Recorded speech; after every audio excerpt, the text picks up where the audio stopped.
Hey, welcome in, everybody. Happy Monday to you. It is Gwynn and Chris kicking off another week here on 97.3 The Fan, San Diego's #1 sports talk station. Chris Ello, Tony Gwynn Jr. Out at Coors Field in Denver, still one of the most beautiful ballparks in Major League Baseball. Padres will begin a 4-game set against the Rockies tonight.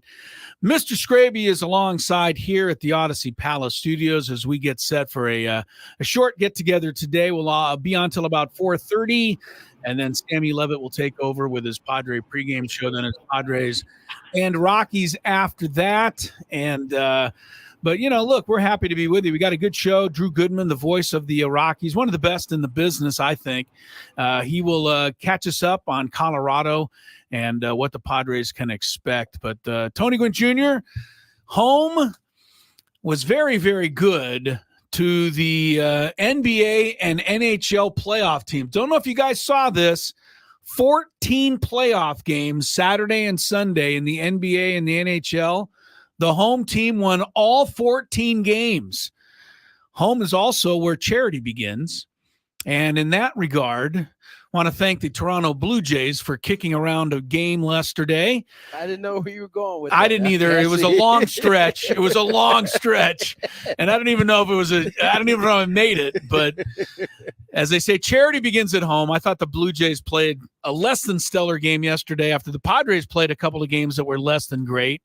And the Padres took advantage of 3 bases loaded walks, an error, and a a sacrifice fly, or no, a catcher's interference, even worse. Yeah. Catcher's interference. So Toronto certainly aided the Padres' cause yesterday, but nonetheless, some good at-bats there with the bases loaded, not trying to do too much, being able to take your walk, keep the line moving, and Xander Bogaerts, hello, with a home run and a couple of RBIs. Padres salvaged the final game yesterday, and that is a whole lot better, Tony, than being swept.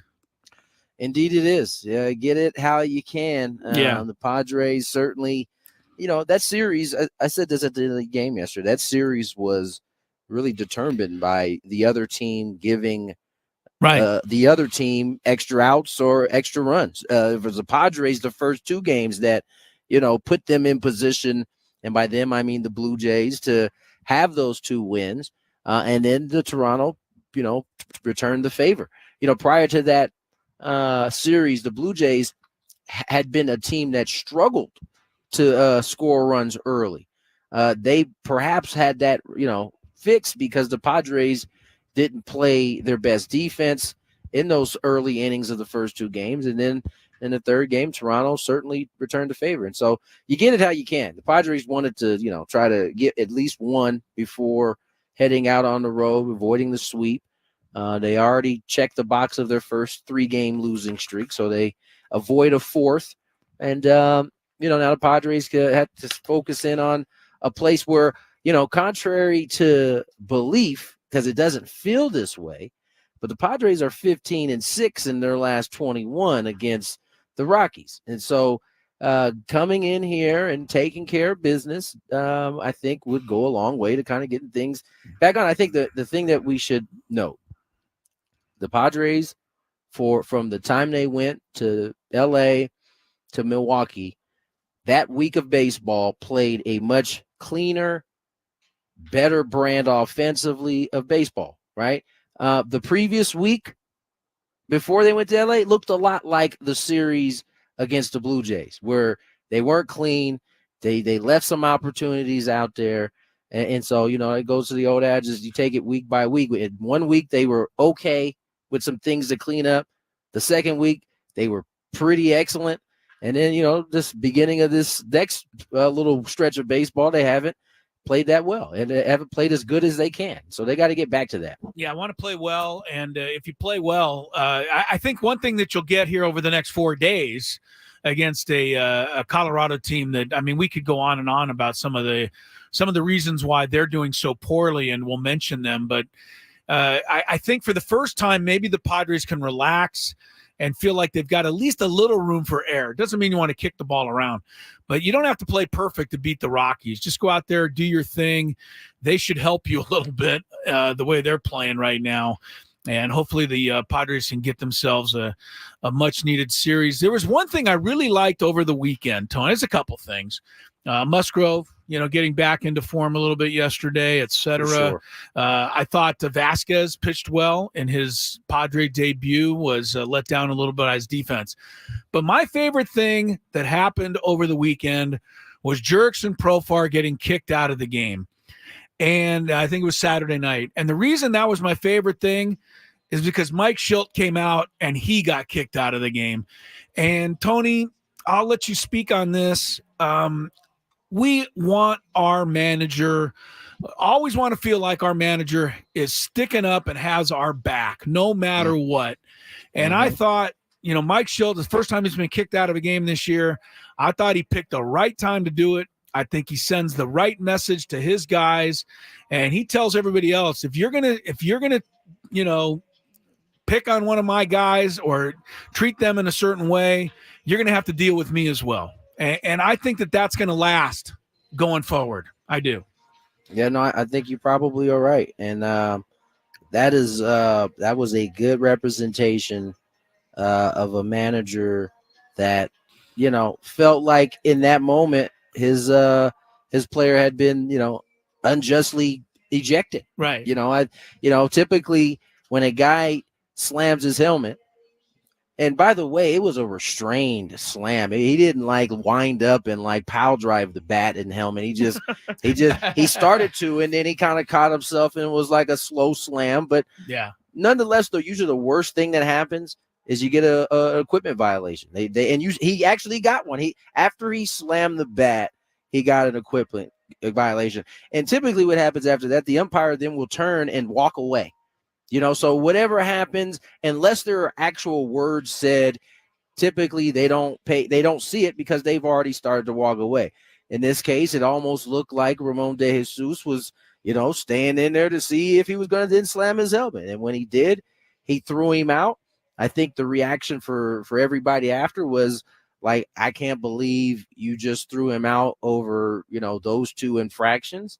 And then, the thing that bugged me about it is, the crew chief comes in, Adrian Johnson comes in, and it looks like he is trying to diffuse the situation at that point. He's explaining to whatever happened, whatever the back and forth between him and Jurickson were having was fine. At some point, whatever he was saying to Jurickson wasn't good enough in that moment.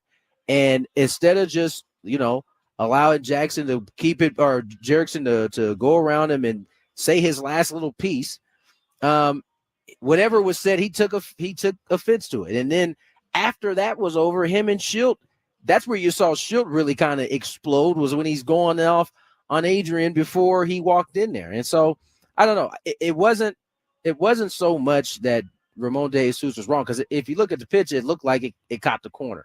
It was just the overreaction to the helmet throw, the overreaction to the bat slam, and then it just seemed like it, instead of de-escalating, it got escalated even further. But I'd love to see Mike Schilt. That didn't surprise me. I knew when you saw his demeanor when he got out there at the very beginning, it's like, oh yeah, he's about to get rung for sure. Right, but he's going to make a point that I'm going to protect my players no matter what. That goes a long way. And I think most players feel like their managers protect them. But if you don't get out there and protect your player right there, that might leave them the wrong message, even though you don't mean to. I have two questions. First, what do the player and manager do when they get ejected? Do they go watch the game in the back? Do they? Well, we know that Mike Schilt went and watched the game in the back, because the next day in the paper he said that he didn't realize Don Orsillo and Mark Grant did such a good job calling the games on TV. I didn't realize that. Yeah, I ran into Don Orsillo yesterday, and I said, "Hey, Don, I read in the paper today that you're actually a pretty good announcer," according to Mike Schilt. And he said that meant the world to Don Orsillo, by the way. Well, yeah, that Mike Schilt had said that. I'm not gonna lie. I'm not gonna lie. I was a little disappointed he said that. I was like, why aren't you going in there listening to the radio? Listening to the game. I'm you know what I'm saying? Yeah, I know. It's all good, I'm the biggest Tony and Jesse fan in the world, so it's disappointing for me too as a fan. I don't know where Profar went. Does he go watch the game too? I guess. Yeah. For what else is he gonna do? There ain't nothing else you could do. You can't leave. The second, it's not really a question; it's a statement. The ball girl saved the game yesterday. Hey, I said that she kept the run from coming in for first. Now, the problem with that is that it is Fernando down there, so who knows how quickly and how accurate he's going to be, because he probably is going to be both at a high level. But, you never know. That ball was headed in that corner. And when things get in that corner, it gets dicey. Yeah. Well, the runner that had to stop at third because of her fielding the ball. Justin Turner. But he did come in to score in that inning. So ball don't lie. As it turned out, Toronto did get that run, so the ball girl's a little bit off the hook. I just, I was really impressed with some of the at-bats with the bases loaded, Tony. Again, Campusano got the bases loaded walk there. Look, you want to drive in 3 runs when you're up at the plate in those situations. And I think a lot of times pitchers use that against you, your aggressiveness against you to try and get you out. And so for that reason, I thought those bases loaded walks were a little bit more impressive than people might have thought. Yeah, I mean, how many times did we see that not happen last year? Like, not only was it not a bases loaded walk, but it was like a 6-4-3 or 4-6-3 or right. a pop up in the infield somewhere. And I think that's kind of what we've seen from the offense when they've been well. And it looks different sometimes, right? Whether it's, putting the ball in play. In this case, not putting it in play, taking your walk and bringing in a run. It seems like they aren't, they're not pressing as much, but more importantly, there's a plan and there's a trust. I think Profar said this the other day when we had him, that if they don't get it done, the guy behind them can get it done and will get it done. And I think they believe that. And I think that goes a long way into how everybody conducts their at bat. Yeah, it was a tough weekend I guess overall, but the Dodgers also had a tough weekend. They lost 2 out of 3 to the Mets. So everything tight in the National League West. Dodgers are 13-11. Padres are 12-12. Arizona's right behind them at 11-12. The Giants are 10-13. And then there's the Rockies, 5-17. How do you approach a series against a bad team, Tony? I know you're probably going to tell me you approach it the exact same way, but you have to know in the back of your head that you're playing a team that's really scuffling. I think you probably know that in the back of your head, but you can't allow yourself to think it, because naturally then there's a little bit of a letdown. Like, all right, seems not as good. You'll let more things slide that way, and that's why you have to just look at it as if they're an irregular opponent and treat them as such. And then maybe you actually putting up, blowing these guys out, as opposed to having close games, allowing because listen, this is the middle of a stretch where Padres don't have any off day. So being able to maybe get some leads, not have to use your high leverage guys, allowing your pitchers to go a little deeper, all that's, dependent on how they pitch and what the Padres do. But I just think you got to have a mindset of, you can't afford to go in here thinking, oh, this is the Rockies. They have 4 wins on the season. You gotta go in thinking, this team we can be beat at any point. So we better come in, I's dotted, T's crossed. All right, it'll be a 4-game road trip in Denver. Then the Padres are home for the Phillies next weekend and the Reds at the beginning of next week. We'll talk more about the Rockies with Drew Goodman. But when we come back, as I noted, 14-0, the home teams dominate the first round of NBA and Stanley Cup playoff games. Scotty Scheffler dominating the golfing world. But guess what? He's not even the best golfer on the planet right now. There's actually somebody doing better than him. Kick around those items, and it's a short show. Stick around. We'll be here till 4:30. Gwynn and Chris underway on 97.3 The Fan. Don't have time.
320 out here in Denver, 220 in San Diego. Gwynn and Chris, Tony Gwynn Jr., Chris Ello, Matt Scraby. We got a big 5 later on coming your way. Sounds like Scraby's got some doozies, some engaging questions. Yeah. Can't wait for that. Cameron Maben. That's all I gotta say. Cam May. I saw his comments, and matter of fact, as you brought it up, I did see you like somewhere surrounding his comments. So I'm sure this is going to be interesting what you have to say today. How you going to try to usually Scraby's what he says is interesting. Yeah, very much so. Oh yeah. I just thought it was interesting because I've never seen a player say, "Hey, I play better when you trash me." I've never seen that. Said. All right, we'll talk about. Let's not do this. Let's not do this right now. Okay.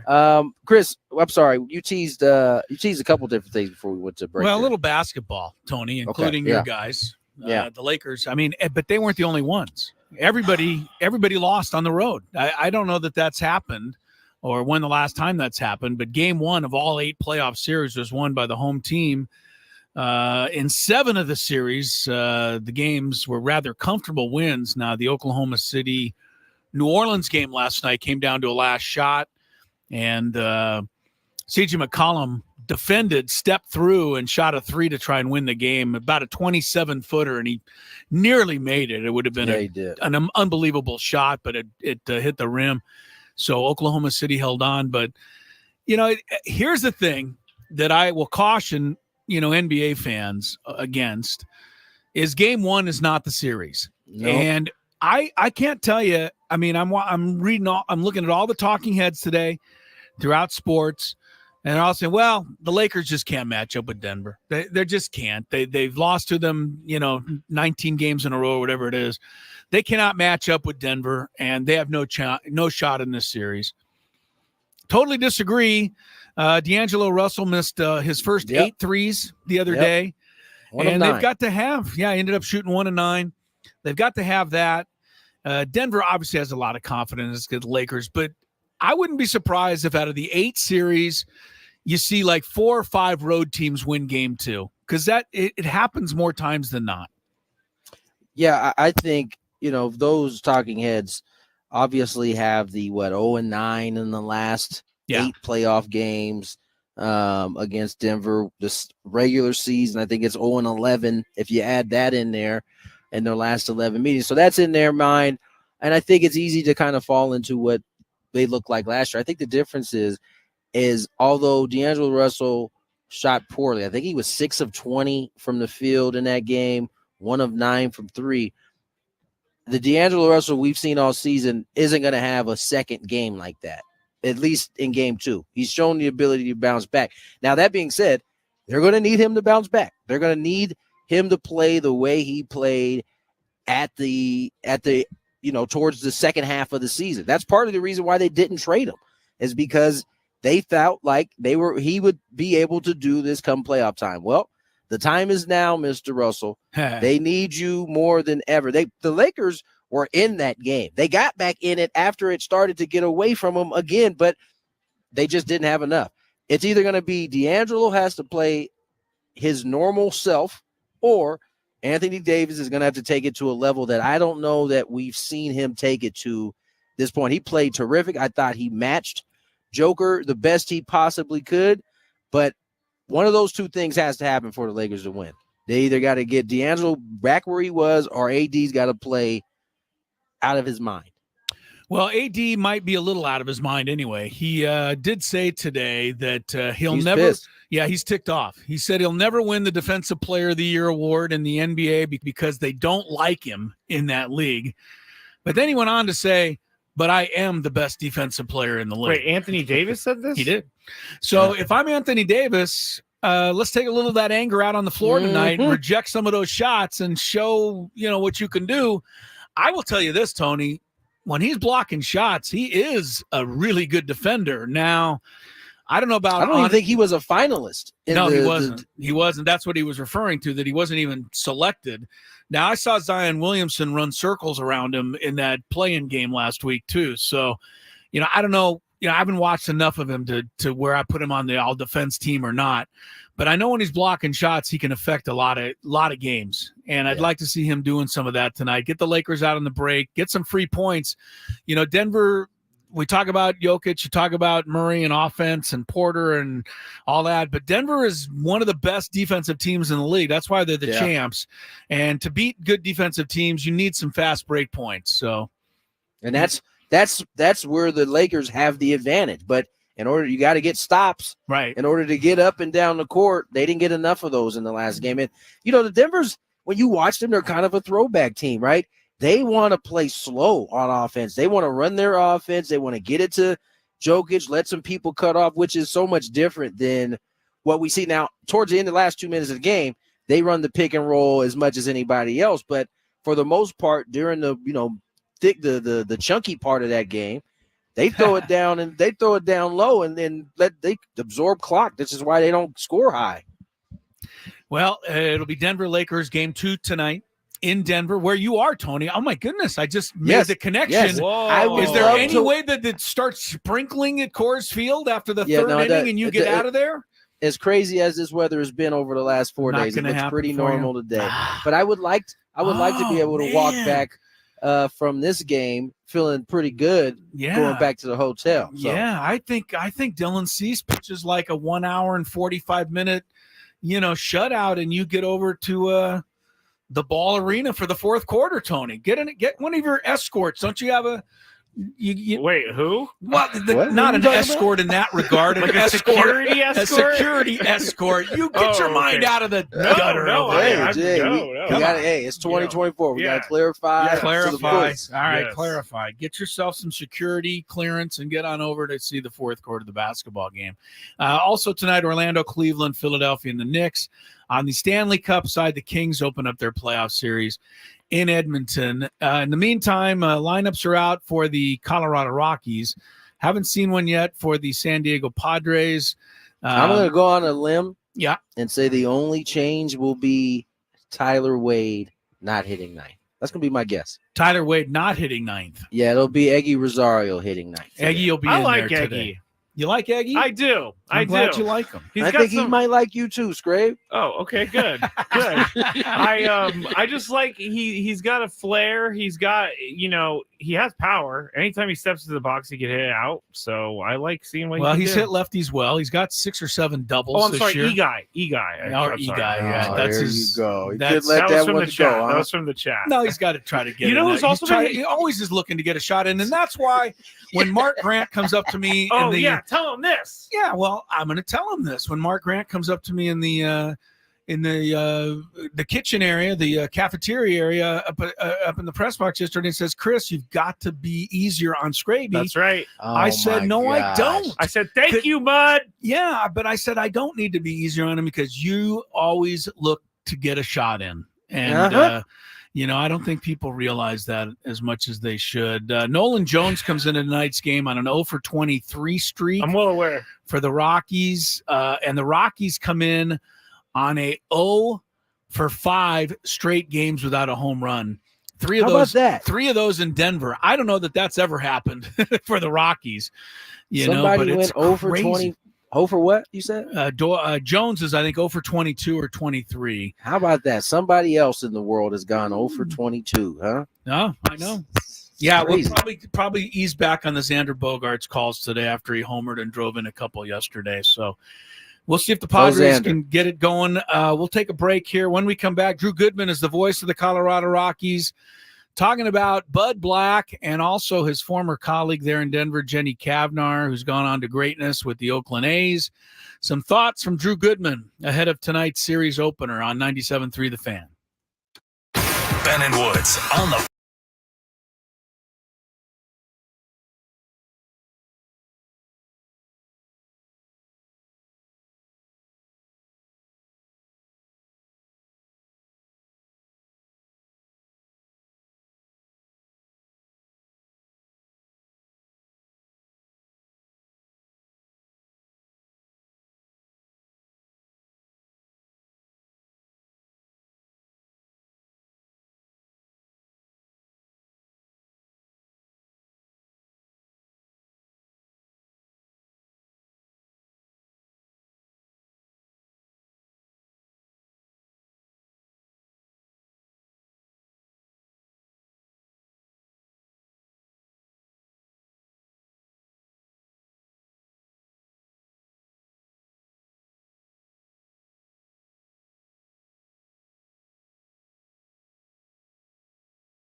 All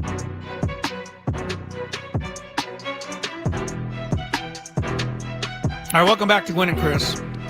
Chris Ello, Tony Gwynn Jr., Mr. Scraby, San Diego's #1 sports talk station, 97.3 The Fan.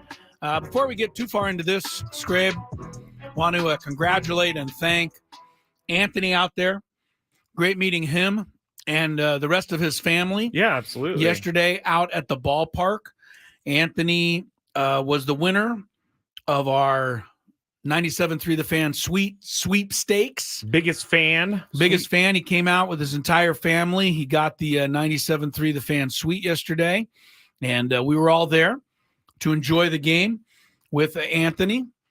So it was a lot of fun. It was good, good meeting him. Really nice bunch of people. Seriously. Really enjoyed that.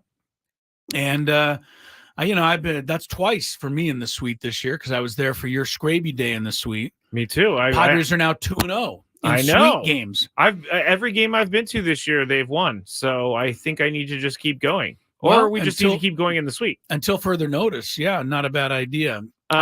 People, well, first off, can you move your camera down a little bit? You can watch us on YouTube if you haven't done so. Search 97.3 The Fan on YouTube. People say it's a lot different.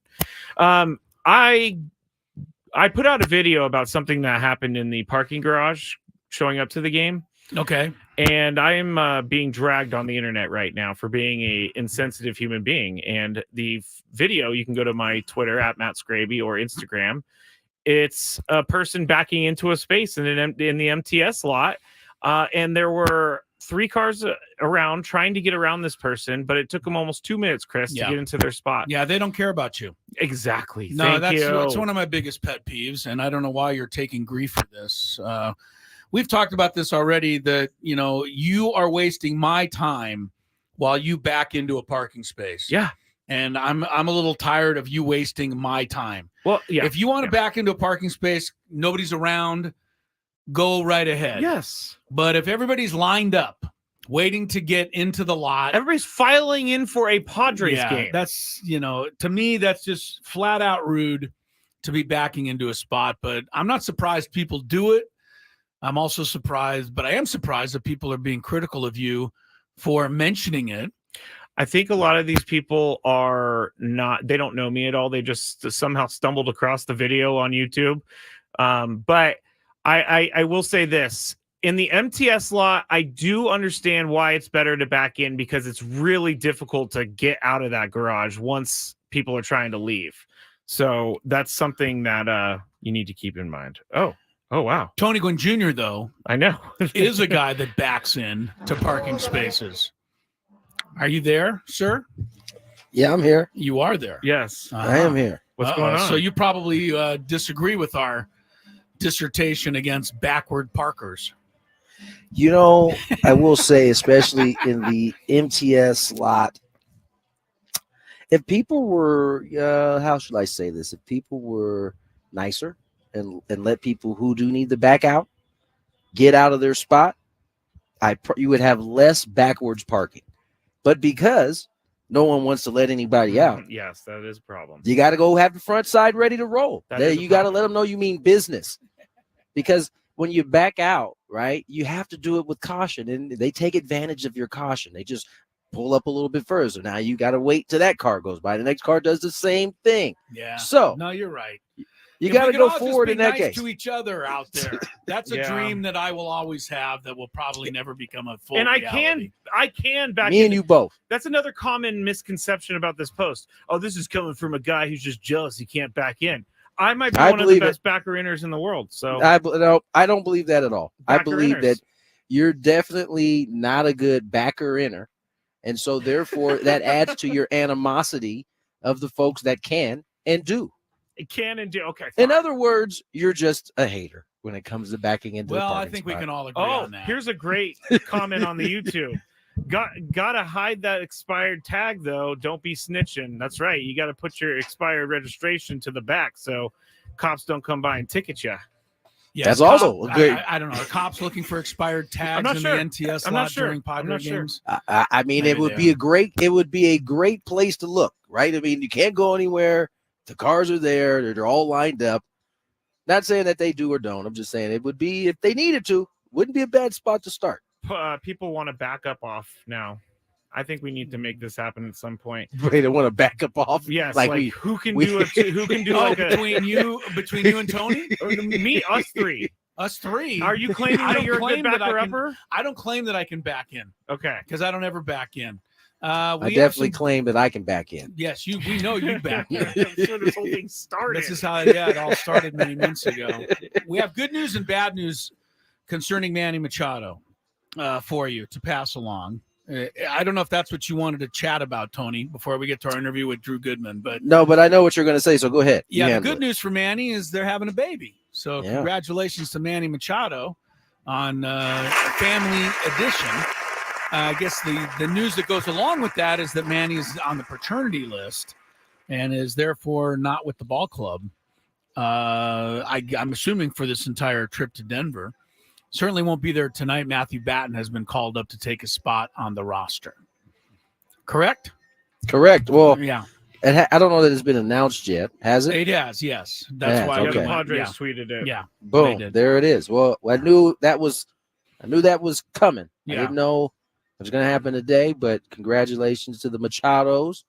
Or they haven't had. Has she had has Yanni had the baby yet, or is it just? Not he's sure. left for it just says that infielder Manny Machado has been placed on the paternity list. Okay, so we're gonna assume that she hasn't had it yet. Yeah. Pray for a good, healthy birth. Healthy, yes. And then he can get back when he's ready. Right. But the lineup is out. You guys want to hear the lineup? Sure. Yes, because I don't have it. So let's see. Let's do it. Xander Bogaerts. Fernando. What? Xander Bogaerts leading off? What are they thinking? What are they thinking? Yes, that's right. Cameron Maven told me I could boo him. The three that normally are there. Bogaerts, Tatis, Cronenworth. Number 4, Jerickson Profar will bat cleanup in tonight's game. Okay. That'll be followed by Ha-Seong Kim, Luis Camposano, Eggy, or E-Guy, however you choose. Rosario will bat after Camposano. Merrill, Azokar. So everybody basically slides up a spot, and you insert Azokar. Yes, Azokar will be in left field, and Profar will be DHing.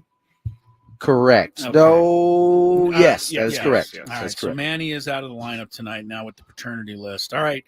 The Rockies.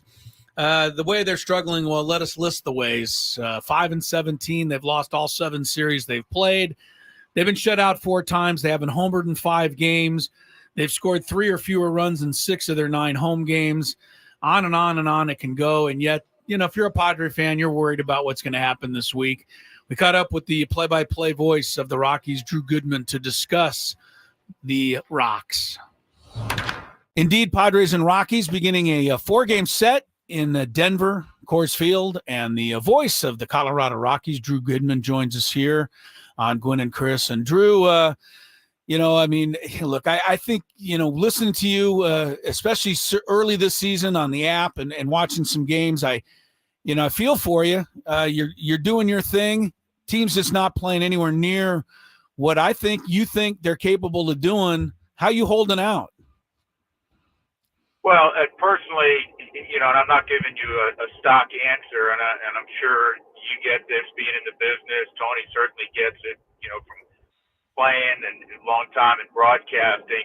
In life, you control what you can control, and we're really fortunate to do what we do. And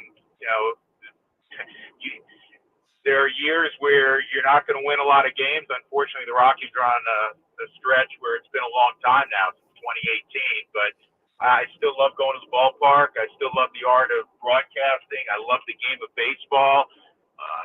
I'm fortunate, again, to have one of 30 jobs, so I look at it more that way. And, yeah, I'd be lying to you if I didn't say, shoot, I wish we won more right now, and I wish we were playing better out of the gate than we have, but it's still, it's still fun.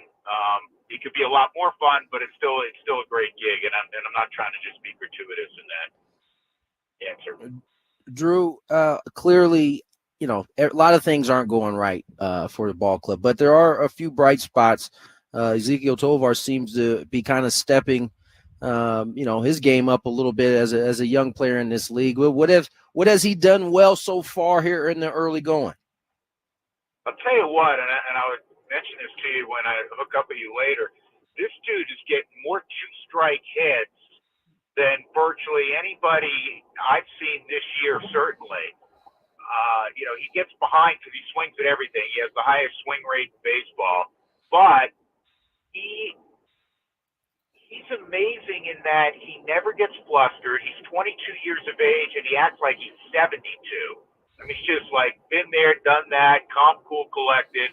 So he gets an upside down and counts a lot, and then all of a sudden he rips the ball to left or to right center. So I've been really impressed with that. He's now hitting toward the top of the lineup. He's in the 2-hole tonight. And defensively, he's really good. I mean, he's definitely a building block. He's a winning player. We, as an organization, the Rockies certainly need more guys to complement him, but he's been terrific. Rockies are indeed off to the slow start. I think you'd think, though, Drew, that this team will be a little bit better as the season goes along. There's too many good young players on this.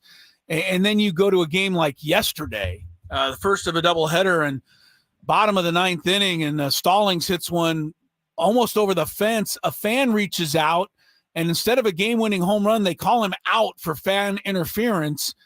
And I'm thinking the Rockies have got to be saying to themselves, oh, my goodness, what else can go wrong right now? Yeah, fortunately, as you guys know, they ended up winning in 10. Yeah. But that would have been so fitting for how things have gone thus far this year, really the last several years ago. Yeah, they thought they had a walk-off homer, and they ended up losing in extra innings. And I'm still looking at that, removing the bias, because I'm pretty objective. I don't know how New York determined that the fan interfered to the point where Dylan Moore was he was a foot over his glove, and anyhow, fortunately it worked out. Feel bad for Jacob Stallings, but that was a weird one. Yeah, I saw the same thing you did, Drew. It looked like that ball was clearly for sure well over the fence, and whoever it wasn't left didn't have much of a chance to make the play. Let's talk a little bit about today's matchup. Dylan Cease on the mound. He's going up against Austin Gomber. Gomber has, the last couple of years, he was a starter. Last year, they kind of experimented with him being in the bullpen a little bit, back in the rotation. What is it that he needs to do in order to stay in this rotation and give this team a chance to win? Well, right now we're so thin in terms of pitching.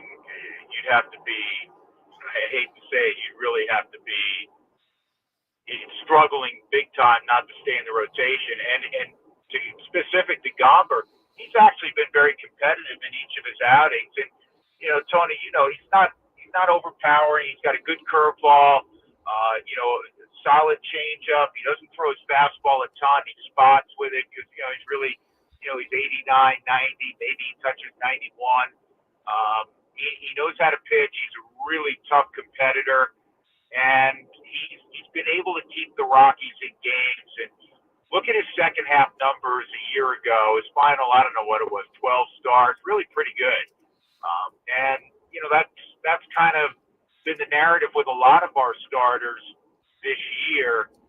They keep you in games. We don't have a guy that's dominant, certainly. The problem on the other side is the Rockies haven't scored runs, which years ago, certainly when you were playing, Tony, wasn't an issue. You just assumed the Rockies were going to score runs. That has not been the case, though. Yeah, that's been the real surprise. I know coming into the game tonight, I believe 6 of the 9 games that they played in Denver, the Rockies have scored 3 runs or fewer. That's very surprising. Drew Goodman is our guest, the voice of the Colorado Rockies. Drew, 2 of my all-time favorite people are connected to the Rockies organization. One of them is still there. One of them isn't. I want to ask you how Bud Black's doing, our old Aztec friend. And, we all just think the world of him. I know the San Diego fans do. And the second is, how proud of you are you of Jenny Cavnar, who worked with you for so long and is now blazing trails with the Oakland Athletics? Well, Chris, I'll work backwards. I'll answer your second part 2 of your question first. I'm thrilled for Jenny. It's so well deserved. As you know, first and foremost, she's just an awesome person. And she's busted her tail and worked really hard at the craft. Grew up in a baseball family, as you guys know. And I'm thrilled for her that she's gotten this opportunity. I know she's going to run with it. She's a really talented person in a lot of different areas of broadcasting, and it was well deserved. And so it's fun to watch from afar and to check in with her periodically. The funny thing is, in a couple of weeks, we go out to Oakland, and her little boy is graduating, I believe, from kindergarten. So she can't do that series, which she's so bummed about naturally. Oh. But she's doing great, and I'm thrilled for her. Part one of your question, here's the deal, right? You guys know this. If you meet somebody who goes, yeah, I know Buddy Black a little bit, and not my cup of tea, don't like him, then you pretty much know that individual's a jackass, right? I mean, let's sum it up. I mean, there's not a nicer human being and a funnier guy, witty, sharp, old school baseball guy, and he remains so positive and optimistic, even though inside you guys know him well. It's tearing him up to be in this situation right now and what it's been the last couple of years, but he's the absolute best. Yes, he is. Drew Goodman, one of the best as well. Last thing, Drew, the Padres come in there. They need wins, et cetera. Rockies can't be worrying about what the Padres need. But this has been a pretty good, contested series the last several years. No matter where the teams are in the standings, the Rockies give the Padres a problem there. Yeah. No. Well, I will say this, and I'm not. You guys know me. I'm not just saying this because I'm on your show in San Diego. I love watching the Padres, and I from afar, I was disappointed last year. Not as much as you guys, but so much talent, and I really thought it was going to be a great year for San Diego. And now I know Soto's gone, and the guy who won the Cy Young is gone, but I root when you guys don't play the Rockies. I root for you. I mean, I really do, because it's a similar market, and I think you guys are fun to watch with Tatis. I've always been a Machado fan because he posts up every day. Who doesn't love Jake Cronenworth, Ha-Sung Kim? So I really enjoy watching you guys. And as I drive in right now, I'm pumped for the series because you want it to be competitive, and I enjoy again watching how the Padres go about their business. Well, Drew, we appreciate the time as always. Great catching up with you. You'll hook up with Tony in a little bit. We'll enjoy from afar. And best of luck. Is hoping that after the Padres leave town, the season starts to get turned around a little bit. You know what? I hope so. I mean, I do think that it would be hard to play. I hate putting it this way. It'd really be hard to play any poor, especially offensively. So, Rockies need to get Nolan Jones going and a couple other guys. And I think they'll pick it up. They're not a playoff team, clearly. No one expected that. But I did think there'd be some incremental improvement from last year, and there's still a ton of season left for that to occur. So that's what I'm banking on. We appreciate it, Drew. Thank you. Perfect, Drew. Thanks. All right, guys. You take care. We'll see Chris, see you soon, and Tony, see you in a bit. Sounds good. Outstanding. Thanks, Drew, for everything, and have a good call tonight. Drew Goodman, right there, voice of the Colorado Rockies. He truly is a really good play-by-play guy. And he has to do it under difficult circumstances. Yeah. Because his team's usually down 10-0 in the third inning. And he's still trying to make it interesting. I like his outlook, though. Like, he does have an amazing job. And it's right. not easy to have that outlook where he's at. Got to remind yourself. Yeah. Got to definitely remind yourself. We got Tony and Jesse on our call at 5:30 today. Sammy on the pregame show at 4:30. But a lot of Gwynn and Chris until then, including the Daily Gambit. So come on back with us.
and get you up to speed on all things sports. Yes!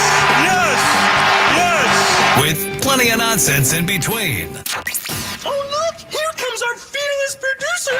Gwynn and Chris starts right now on 97.3 The Fan. On a day in which the Denver Broncos have probably clinched an appearance in an upcoming Super Bowl, team across town, the Colorado Rockies, will be hosting the San Diego Padres. We welcome you back to Gwynn and Chris. 3:01 is the time.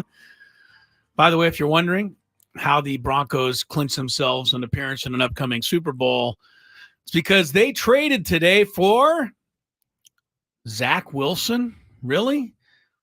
Yeah. I mean, come on. That's the truth. What dream is that? Broncos moved on from Russell Wilson only to replace him with a worse Wilson, Zach Wilson. I don't know why I can't. If you don't want to give up on Zach Wilson, do you? You still seem because of his arm strength and his ability to run. The problem is between his ears. Yes, that's also true. Right? And those three letters that follow him around forevermore. What are B, Y, and U. No, I don't think that has anything to do with his that ability. doesn't have anything to do with it, but I'm not a fan of Zach Wilson, nor will I ever be. Welcome back to the show. We're going to get to some daily Gambit here shortly. Got some NBA Stanley Cup playoff games to take a look at tonight. I did mention earlier that Scottie Scheffler continues to dominate the world of golf. He finished off victory today in Scraby. Help me with the tournament that they played Hilton Head there. The RBC Heritage. All right. He won that the week after winning the Masters. Yeah. And the guy's absolutely unbeatable right now.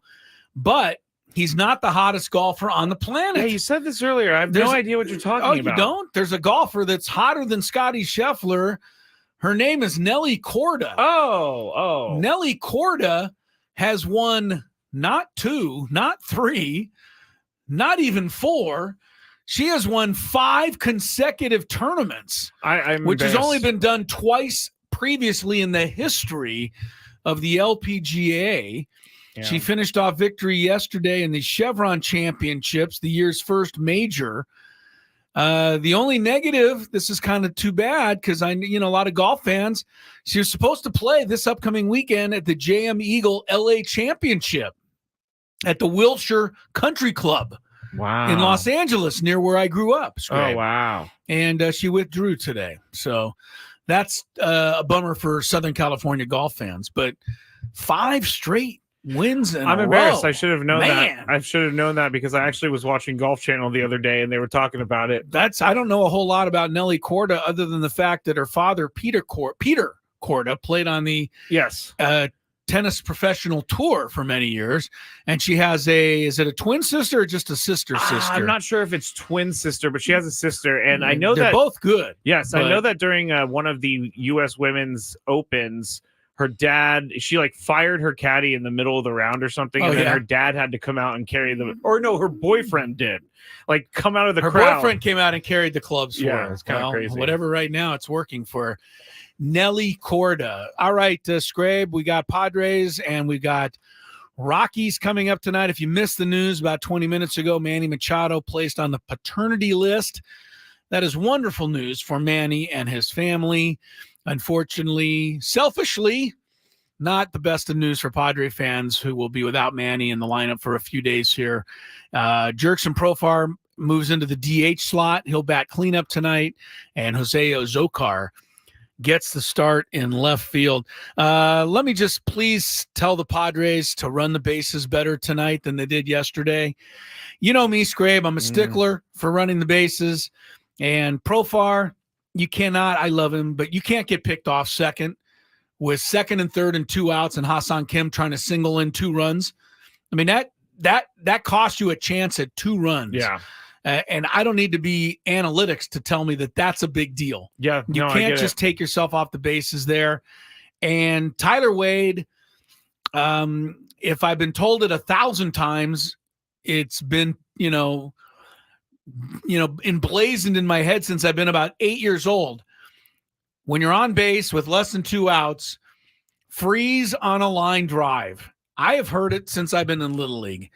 And for Tyler Wade, with the bases loaded there on a line drive by Fernando, to just merrily run off the second base bag and get doubled up by like 30 feet, that's just bad baseball. I'm sorry. I don't like bad baseball.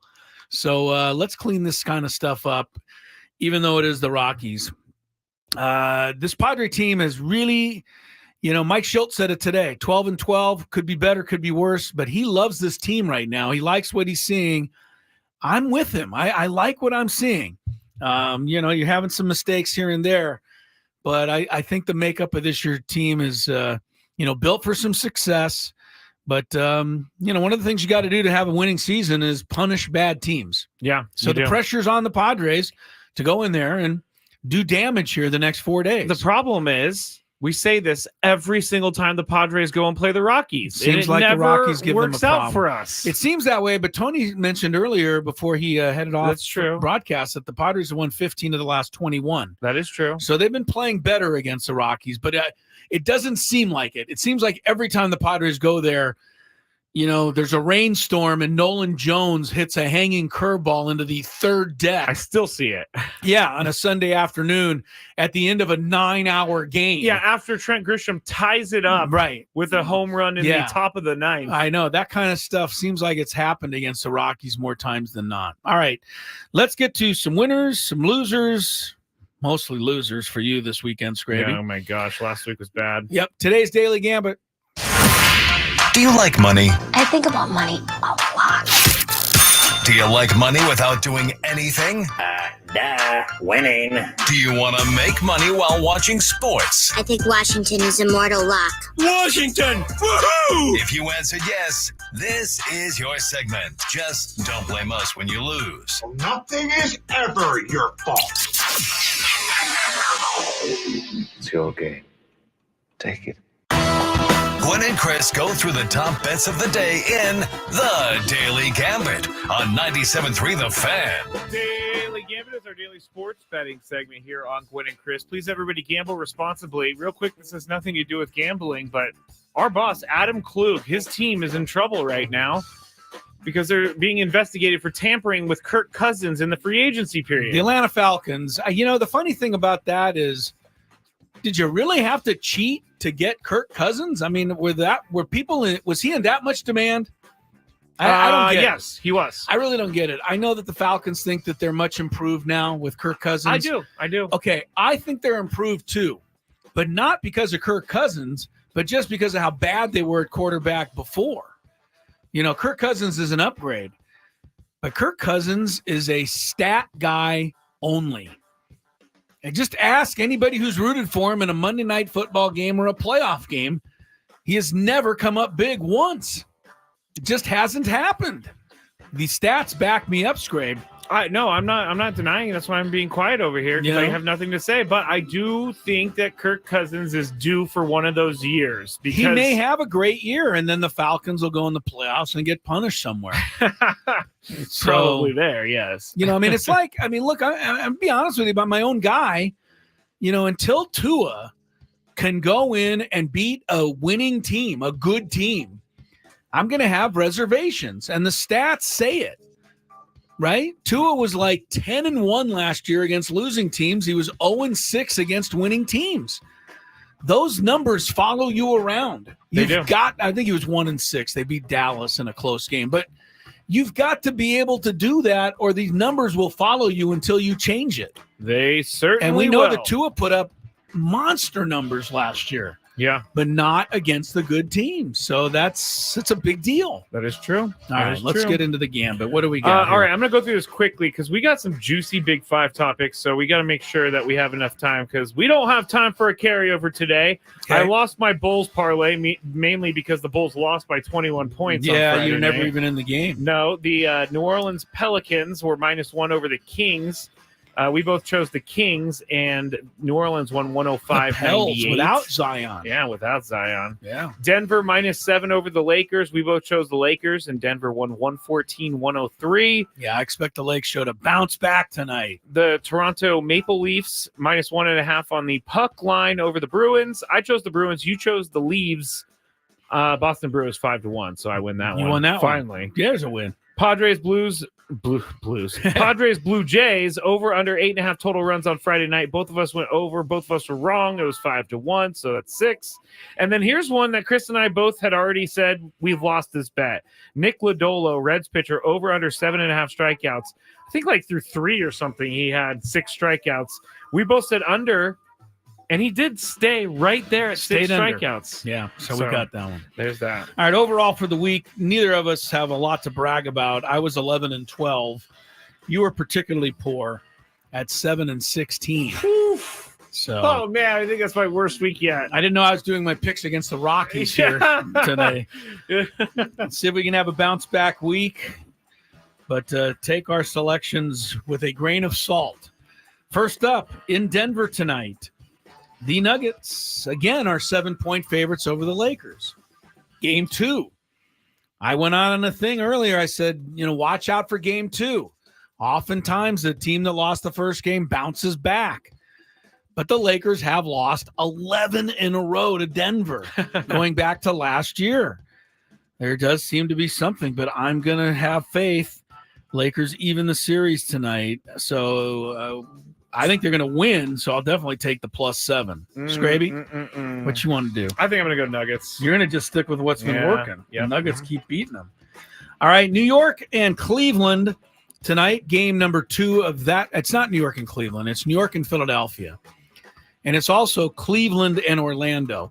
The over-under for both games is 204 points. Okay. Wow. So I ask you, Scraby, which game will there be more points? Oh, gosh. You got either Orlando versus Cleveland, or you've got Sixers and Knicks. Whatever happened with Joel Embiid? I know he went down with an injury. He played in the first game, and he's got a 30-point tag tonight, so I would think he's going to play tonight. Oh, okay, good. What do you think? You like which game's higher scoring? Orlando, Cleveland, Philly, Knicks. I'm going to go Philly, Knicks. Philly, Knicks, higher scoring. Yes. Okay, I'm going to say the opposite. Okay. The reason is because Philly and the Knicks played a game this year where the score was like 80-72. Do you remember that game? I do. A couple of months ago. About it. So I'm thinking maybe they'll have a reprise of that. I say Orlando and Cleveland score more tonight. I mentioned it just now. Embiid, 30.5 points, over, under. I think under is the way to go here for a couple of reasons. One, I think it'll be a lower scoring game. But two, Embiid may not make it through the game. I mean, he's been hurt on and off. 30.5. I mean, if the guy gets 28 in the first 3 quarters and gets hurt, you could still win the bet that way. Yeah, I'm going under as well. You're going to go under as well. Watch him score like 45. Something like that. Back to Denver we go. Rockies, Padres, over under 10.5 runs tonight. Whew. At Coors Field. What? Tony said the weather was nice? Weather's nice. Over under 10.5 runs. I will say Dylan over. Cease against Austin Gamba. I will say, Austin Gamba. Austin Gamba. I don't think, has Dylan Cease ever pitched at Coors Field? I don't know. He's with the White Sox, so he might have had one start there. I'm going to say under because Dylan Cease is pitching. You're going to go under. I'm going to say under because the Rockies can't score. I mean, that's as simple as that. They scored 4 runs in an entire weekend series against Seattle. They have not homered in a week. This is not your father's Colorado Rockies. It's not. So I say Padres win 9-0. Stay under 10.5. Speaking of Dylan Cease, 7.5 strikeouts. 7.5. It's the high number for any pitcher in baseball tonight. Okay. Dylan Cease has been quietly outstanding start to the season, right? Yeah, he's just fit right in. I mean, I don't think we're giving him enough love. You know, we should be overreacting to 2-1 with a 1.99 ERA, 27 strikeouts in 22 innings. 11 walks is a little, much, but we know that he walks guys. Yep. That's why we call him the right-handed Blake Snell. A 0.93 whip. I mean, Dylan Cease has been great. I say he goes over tonight, 7.5 Ks. Great. I do too, although he has one start at Coors Field. Okay. Not terrible. I mean, he gave up, let's see. They hit 333 against him in an OPS of 988, but I'm trying to look for the just one game. He did give up 5 runs. 5 runs, yeah. But again, that was that Rocky team. This Rocky team can't hit anything. Very true. Finally, and you know this because you got Nolan Jones. Tell me about it. He's on your bench tonight. He's bat with Swiss cheese. He's 0 for 22, 0 for 23. I stopped counting. Yeah, he's in the lineup tonight. The Rockies lineup, not your fantasy lineup. Yes, correct. So that's more reason you might jinx him into a home run by not playing him. That has happened. Don't do that to me. Before. Finally, in the Stanley Cup playoffs tonight, the LA Kings debut at Edmonton tonight, game 1. Edmonton is favored by 1 1/2 goals. Really? Will the Kings keep it close? Scrape. No. I keep saying Kings, and it just always backfires on me. Edmonton. I'll take a ride on the Kings. Wow. Love the Kings on the road. Remember they began the season with like 10 straight wins on the road? Yeah. I don't know if that still holds up now, but I say they reprise that. So I'll take the Kings in game 1. Although, as I said, NBA, Stanley Cup playoffs, so far 14 games have been played. Home team has won them all. That is very strange. Individually, it's not. Like home teams are supposed to win, but not all 14 of them. I find that to be interesting. That is crazy. What are the odds on that? I wonder. Yeah, that would have been an interesting parlay. To put together the 14 home Saturday teams. and Sunday, I will pick the home team in 14 straight games, and you would have won. You would have won. But I don't know what you would have. You probably would have been paid quite a bit for that. All right, let's take a quick break here. When we come back, we got what? Anything? Well, there were some NBA awards. We also, like I said, have a really nice Big Five. We do have a great Big Five. So a little bit of a shorter segment next to make sure we make way for a big time Big Five. It's all coming up on Gwynn and Chris. From the 97.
Hi, Chrisello. Matt Scraby together in our Odyssey Palace studios. Tony Gwynn Jr. will join us back from Denver at Coors Field. Our Big Five is coming up in a few minutes. Before we get to that, I want to remind everybody, coming up on Thursday, make a note of it, circle it on the calendar. Do not drive home Thursday night without listening to me and Scraby and to Braden Surprenant on our 2024 NFL draft coverage. Right here on 97.3 The Fan, we'll take you right to the podium. Where's the draft this year, Scrape? Do you know? Yes, I do. I believe it's I just freaked out because I don't want to be wrong. Detroit. I think really? So. Might as well have the draft in the nicest city you can think of. You know what? Remember our winner of the tickets a few weeks ago said that Detroit is up and coming. Detroit's up and coming. Yes. All right. Well, apparently the draft is there. We'll have all the. We'll take it right to the podium for all the selections. We'll break down all the picks and have insight and just knowledge. And we'll bring the draft pretty much the only way people like we can. It's coming up on Thursday night at 5:00 after Padre baseball, and after all of the goings on here. Thursday afternoon. Do not miss our draft coverage. The Bears are on the clock, although the Washington Commanders ought to be on the clock because we know that Caleb Williams is going first to the Bears. Oh, I have a Big Five question about him. Okay, we'll get to that in just a second. Do we know are the Commanders, are they really, or is this just like this just a bunch of people trying to come up with, BS? Are the Commanders really thinking about J.J. McCarthy all the way at the number 2 pick, ahead of the likes of Jalen Daniels and everybody else that's incredible out there? Yeah, I think this is just all a bunch of fodder. I mean, there's no way they're buying into Harbaugh's hype. Harbaugh's the one that's been hyping this kid as the greatest quarterback ever in the history of the NFL. Well, then he should take him with his pick and make him the backup trade quarterback. Justin Herbert then and get yourself a bunch of stuff and take J.J. McCarthy. I don't think Harbaugh believes his own BS. He got a tattoo over the weekend, didn't he? He did. He got a tattoo with Michigan and their 15-0 record on it. Yes. Anyway, the draft is coming up on Thursday at 5:00. Do not miss it. We will have it for you here on 97.3 The Fan. If you're just tuned in, the big football news of the day, Zach Wilson traded to the Denver Broncos. And the city of Denver just collecting star athletes right and left. Well, they got Jokic, so they do have that. I mean, they do have a champion, so I guess we should be quiet. They got a champion in basketball, football, baseball. Different story. All right, step aside. Big Five. Tony comes back. We hit all the other big topics going on in sports when we return. Ben and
Mediterranean food as much as I love it. Scraby loves it. Ben Higgins, his wife Shelly, loves it. Spiro's Mediterranean cuisine for takeout options or online. Spiro'sCuisine.com. And if you're looking for home parties, lunch for the office, call Spiro's. Ask for April. She'll take care of you. April. Tell her that your friend Chris Ello sent you to Spiro's. All right, let's get into the Big Five, Scraby. I know you got a whole bunch of stuff. You can't wait, and we don't have enough time for a carryover, so let's play ball. It's that time of the show when we check on the latest in sports. Only the most important topics and questions are brought to light. Stop what you're doing and listen. These news stories will astound and amaze you. The one, the only. Oh my God, who the hell cares? The Big Five starts now on 97.3 The Fan. All right, so today we have some deep topics. So everybody strap in for this one. I want to start, though, with something that we talked about last week in Nestor Cortez. Remember when we talked to Chris about his pump fake pitch? Yes. Well, they have deemed it illegal. So Brett Boone has a podcast here with Odyssey. Aaron Boone, his brother, said, my thought was it doesn't feel legal, but it's still pretty funny. So yeah, they're not going to be able to do that anymore. Yeah, you can't intentionally deceive the hitter. So that was never had a chance to be upheld. This fool actually pump fake. That was it was funny because it's like, is this guy serious? But with nobody, I felt like there should have been more people upset about it. Like, yo, that's not cool. We can't do it. Yeah. I mean, I'm surprised that he did it in the first place. Now, my man really where he came up with the idea. He really, yes. He probably had been plotting it for a while, like, man, and just finally had enough, you know what, to do it. All right, let's get into it. Number 5. So Cameron Maben tweeted over the weekend about Juan Soto, and I actually am very excited to ask you guys about this because I don't really know what to think about it. But basically, Juan Soto is thriving in New York right now, and Cameron Maben tweeted out this, and it's 2 long messages, but I have to read them. So this is the tweet. I had so many people hating when I said sign him now, but I live this. This is the type of accountability and atmosphere a player of his caliber needs. Playing there, Yankee Stadium, there's no time for BS effort that you saw at times in SD. There's an expectation as a player you respect because of how invested every single person in the city and stadium is. You can feel that energy, and you can tell Soto loves it and is thriving. Then he's had another tweet saying, a fan wrote back saying, San Diego is a good place to play. They support their players. Cameron Maben replies, that's the point right there. In San Diego, if you struggle, as a player, nobody's booing you, telling you trash, you should die, etc. There's a different level of expectation despite attendance, and I live this. And it's not a biased opinion. When you play in New York City, you wake up, think, I better be locked in, or this fan base, the people, will let me know daily. They booed Derek Jeter when he was 0 for 32. Come on. All right. So I got all that out there. Chris, what is his message here? Well, there's several messages. I don't want to speak for Cameron Maben. Number one, I think we can be definitely rude to ball players. We just wanted to trade Xander Bogaerts, and he went through a little bit of a slump. Hopefully he's breaking out of that now. And I feel some type of way about this because I feel like this is a slam on San Diego, and this notion that we are somehow laid back and we somehow don't care about our teams. And New York City is the only real place where there's fans and the real place where they care about their baseball. And I just think that's a bunch of malarkey. I do. But having said that, Juan Soto does appear to be thriving in New York for whatever reason. I think he's enjoying the spotlight there. And it's, you're going to enjoy the spotlight when you're playing well. I saw him at the Knicks game the other day. After the Knicks hit a late shot in the fourth quarter against Philadelphia, they flashed to a shot of Juan Soto in the crowd. But I'll tell you another thing. If Juan Soto was off to a lousy start, probably wouldn't have been at the game. So, I don't know that you can just say that Juan Soto's only playing well because of the atmosphere he's in. Juan Soto's playing well because Juan Soto's on a hot streak. Tony, what is Cameron Maben's message here? That's a good question because I think based off what Chris said, I don't think he said any of those things.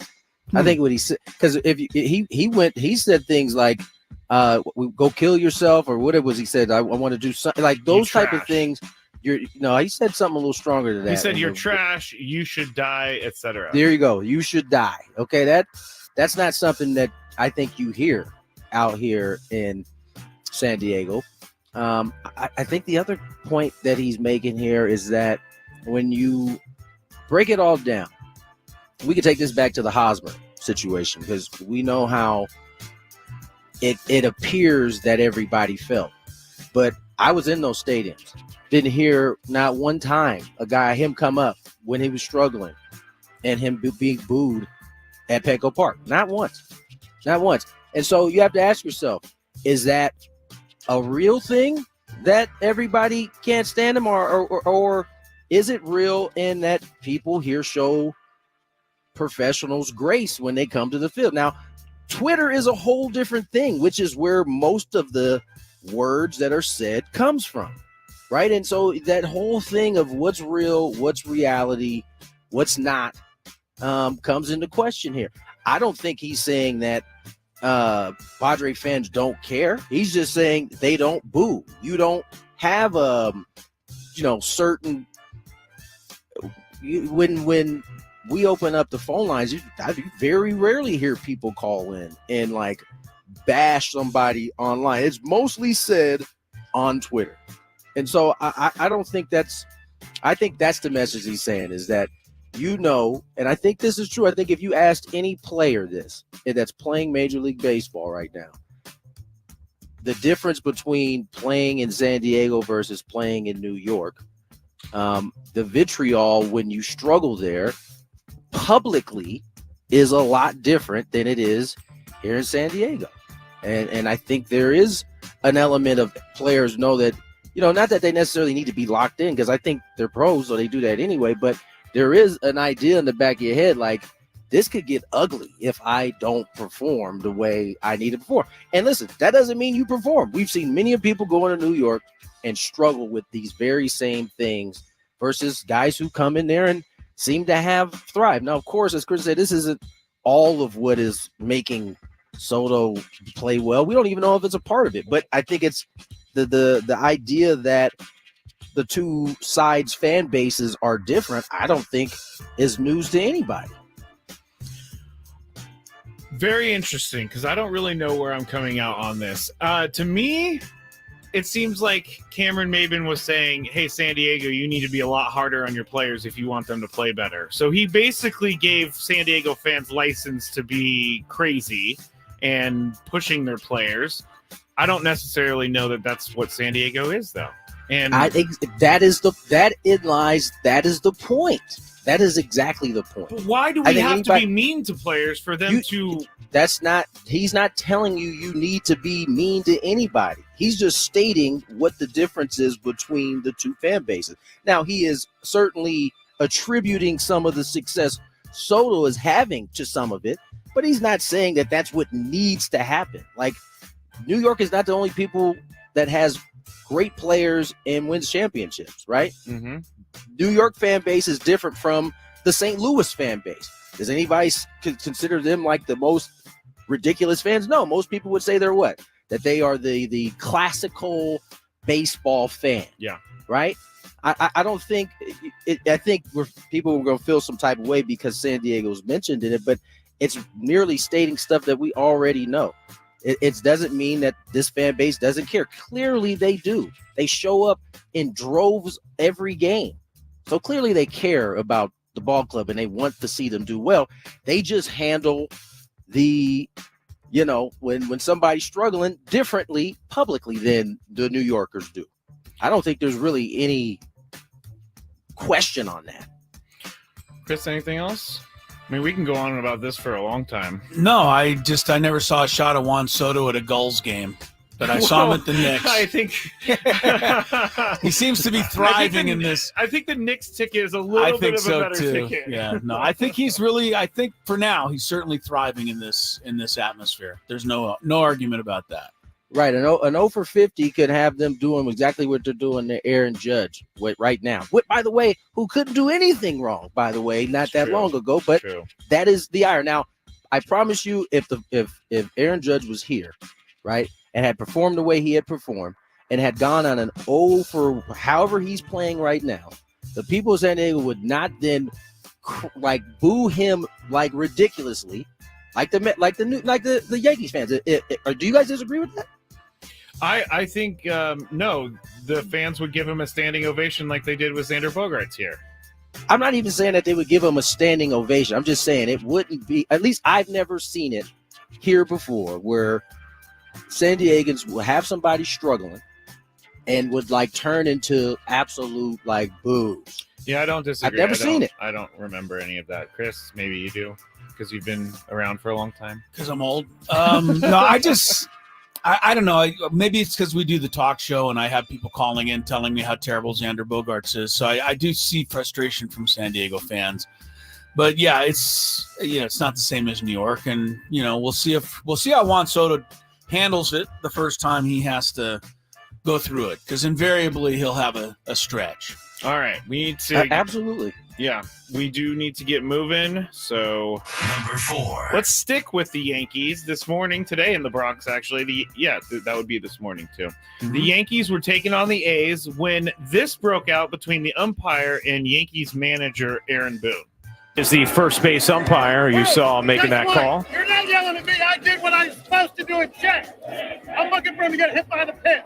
You got anything else to say? You're gone. Okay? Oh, okay, Hunter. Wow. You know what? We're not going to need a John Boy breakdown of that one. We got a very clear yeah, there you go. And now Aaron's saying I didn't say anything. Aaron's saying, hold on a second, I didn't say a word.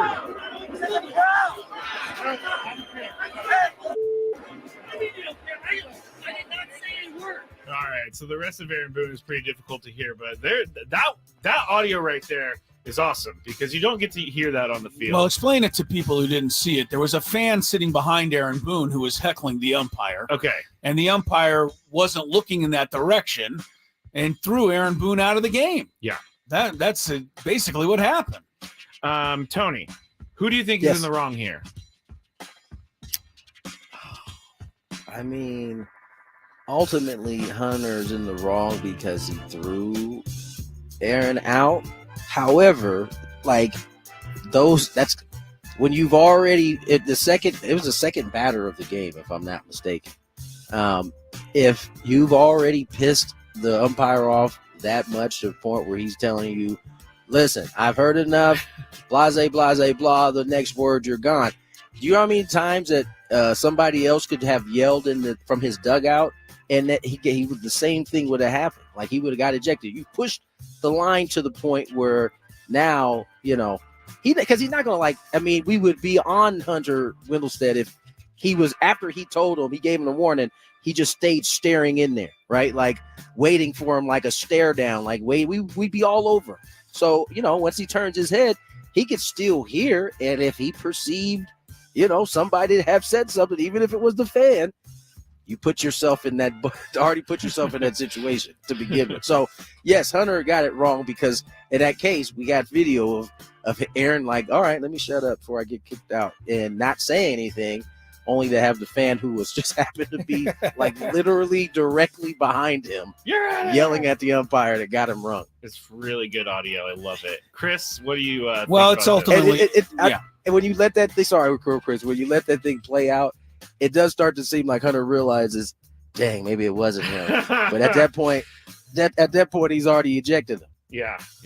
Chris? Yeah, this is Aaron Boone's fault. I mean, ultimately, you make your bed. Sometimes you have to lie in it, even if it's not ready. And Aaron Boone has, he's got a reputation that precedes him. I mean, this guy, he basically calls umpires the F word to their face constantly.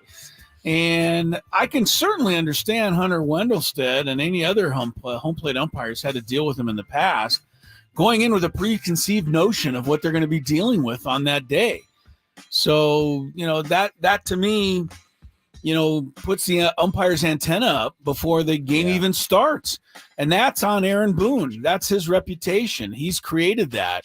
So, but in this case, the umpire messed up. But I don't think another manager would have been thrown out, because the umpire wouldn't have been thinking along those lines yet.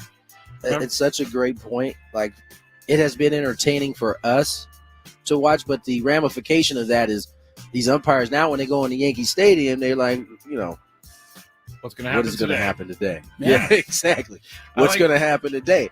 And their guard is already up. Now, matter of fact, they don't even take Yankee Stadium. They know any place Aaron Boone is, they got a chance of A, being on TV, and B, Aaron wins a lot of those little things that he has with these umpires. At least I think that is kind of the consensus on a lot of it. And so, that's all playing factors into maybe Hunter already, as Chris said, having his antennas up before the game even started. I remember that Aaron Boone thing where he told the umpire, he's like, "You're having a hard day, or you're having a tough day, and I feel bad for you." He undressed him. He did. He undressed him. I think that umpire was like everybody. He was like a minor league umpire filling in or something. Oh man. Number 3. Aaron Boone, Earl Weaver, best friends. You think best friends? He got a little Earl in him. I don't know. Yeah, he's got Earl in him. I don't know if they know each other. Right. It's been a little distance between the two. Yeah. The NFL draft is this Thursday, and you can hear Chris, myself, and Brandon Soprano hosting a first-round draft show from 5 o'clock until the end of the first round. One of those players, though, that we'll be talking about, Chris, is back in the news. The NFL Network reported that Caleb Williams has taken a break to visit Tokyo with his girlfriend. They also did note, and I will say, that he had essentially completed his pre-draft process already. Williams has been in the spotlight since the offseason began, and it's already been thought that he's been calling and talking with the Bears ahead of this season. Some say this shows he may not be fully locked in on what it's like to be an NFL player, and I knew Tony was going to do that. Some say he's just living his life. Chris? What do you say? Oh, I said that the Bears ought to pass on him, and I think the Tennessee Titans ought to pick him up as Mr. Irrelevant because he went to – where did he go to? Tokyo. The draft is on Thursday. I'm sorry. This is a non-question, honestly. He's living his life, to answer your question. He's done everything he's supposed to do. The Bears have already traded Justin Fields. This is a lock, done, in the bag situation.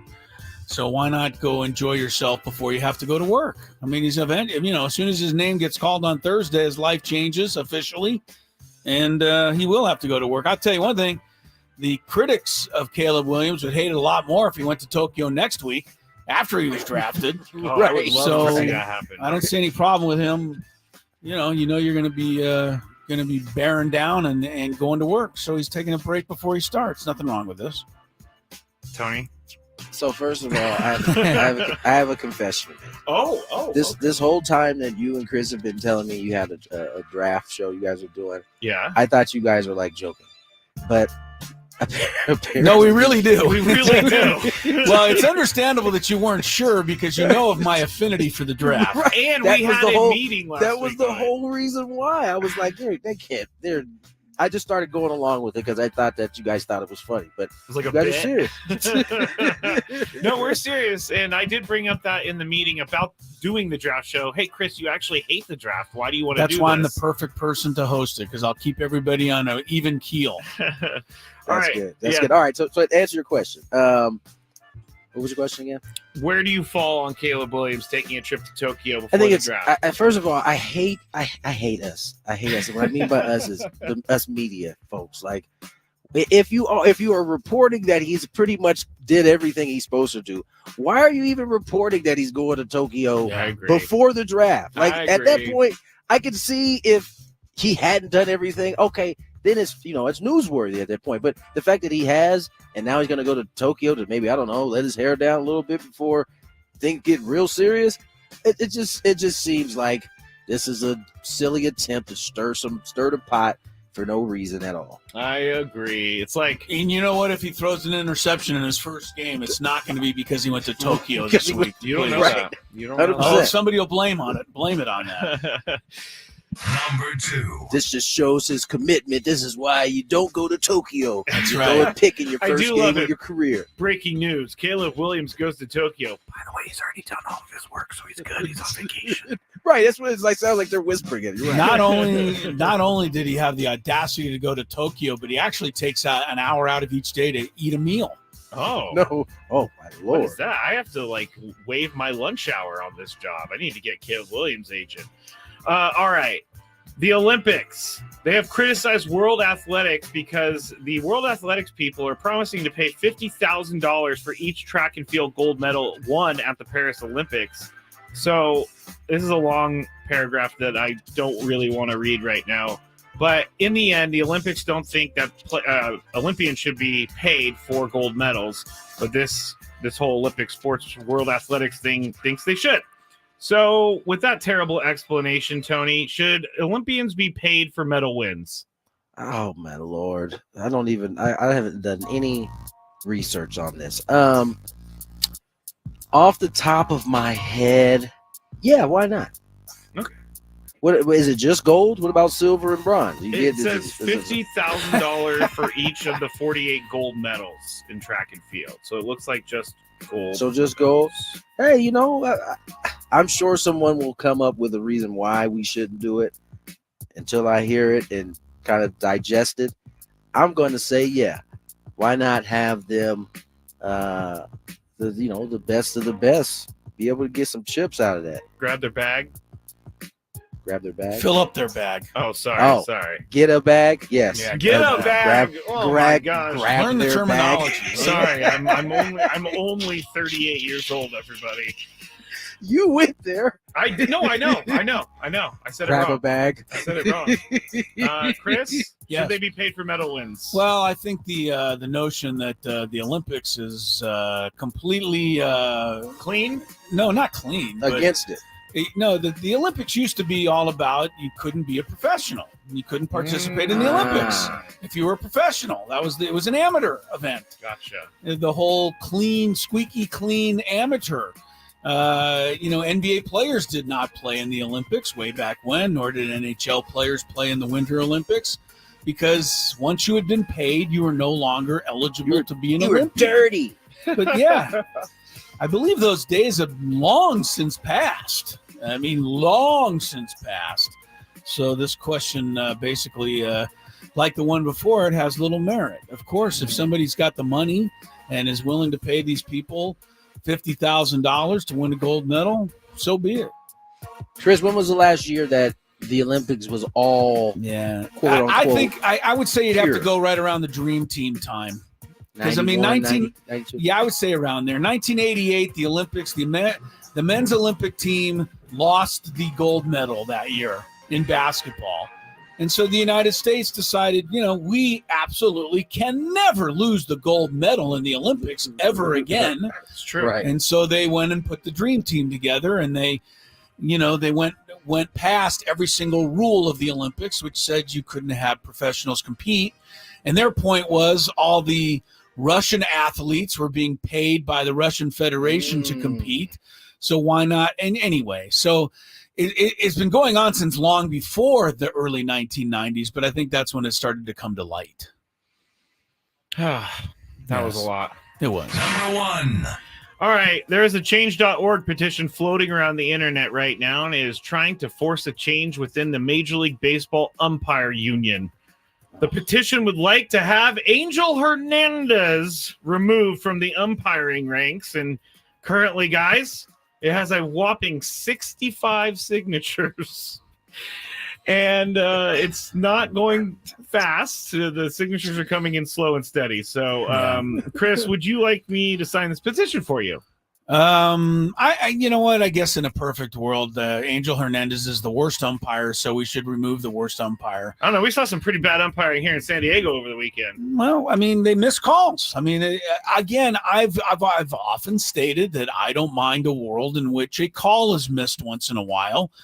Although I understand that we are now all evidently in the rest of our lives, we are perfect. So Major League Baseball umpires and the calls in baseball games should be perfect. And if there's ever anything different, there should be penalties handed out. But I'm going to say no.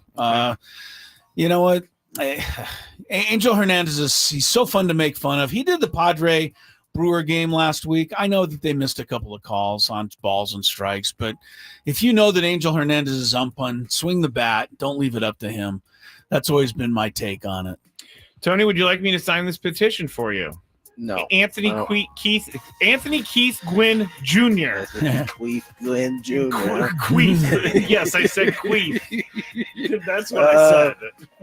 No, I don't want you to sign it. Listen, I get it. Angel is not very good.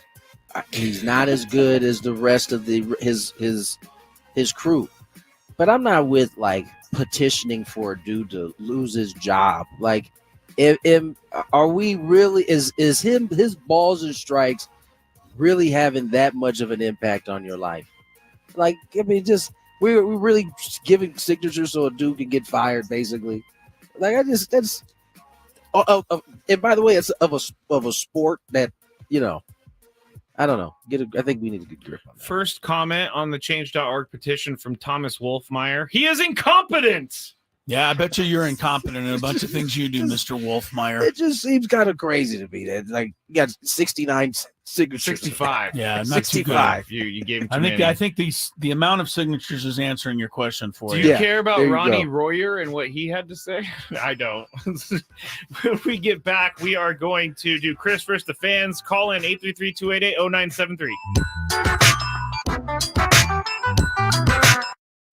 Oh my goodness, that was the long. From the 97.3 The Fan Traffic Center, here's Kelly Danick. Traffic is sponsored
is our fearless producer.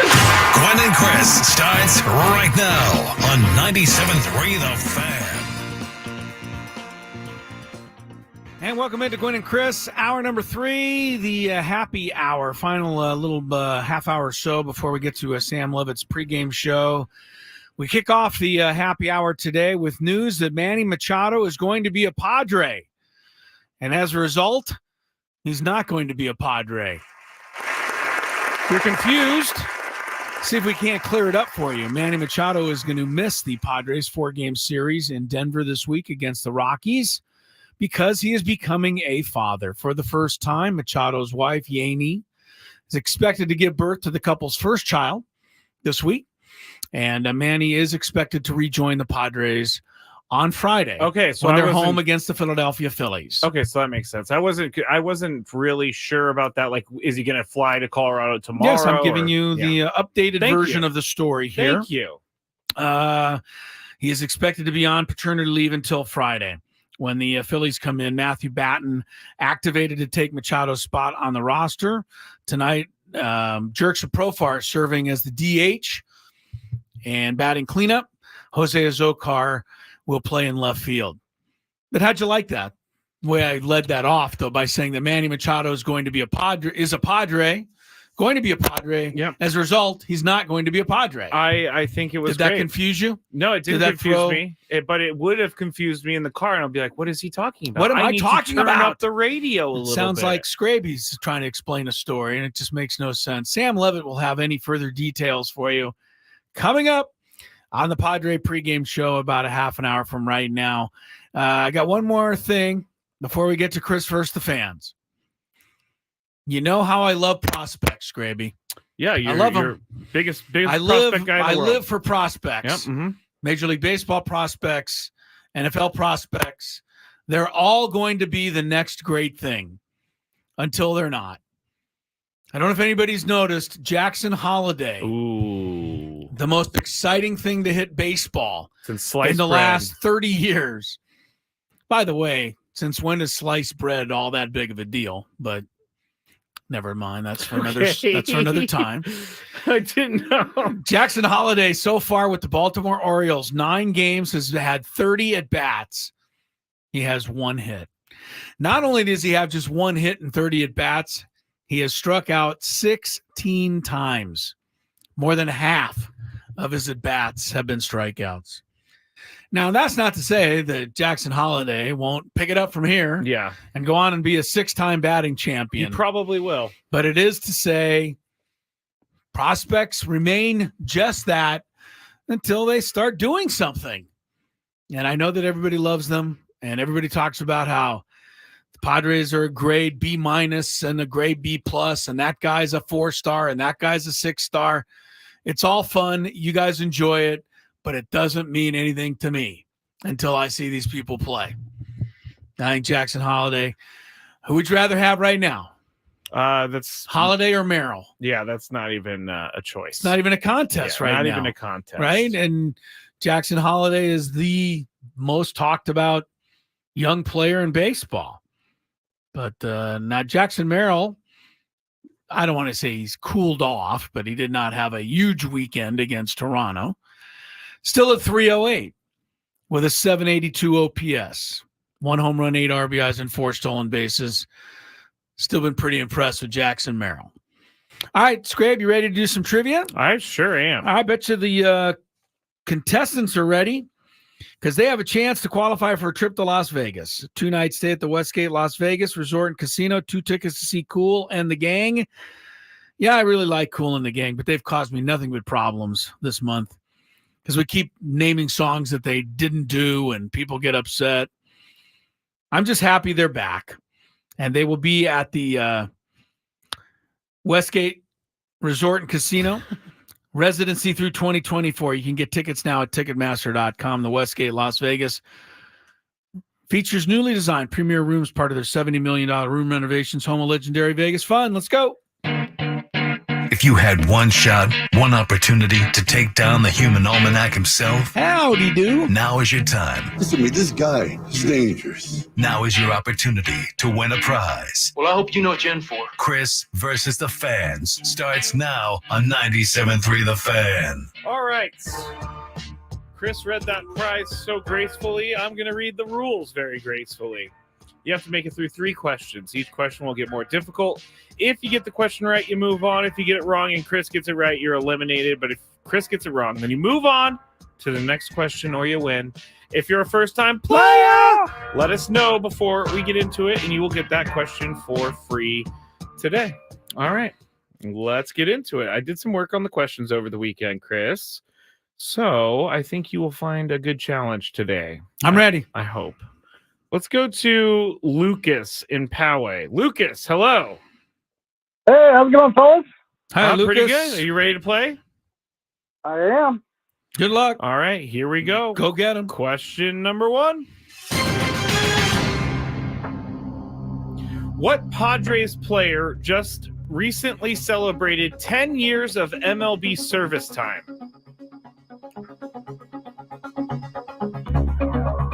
10 years of...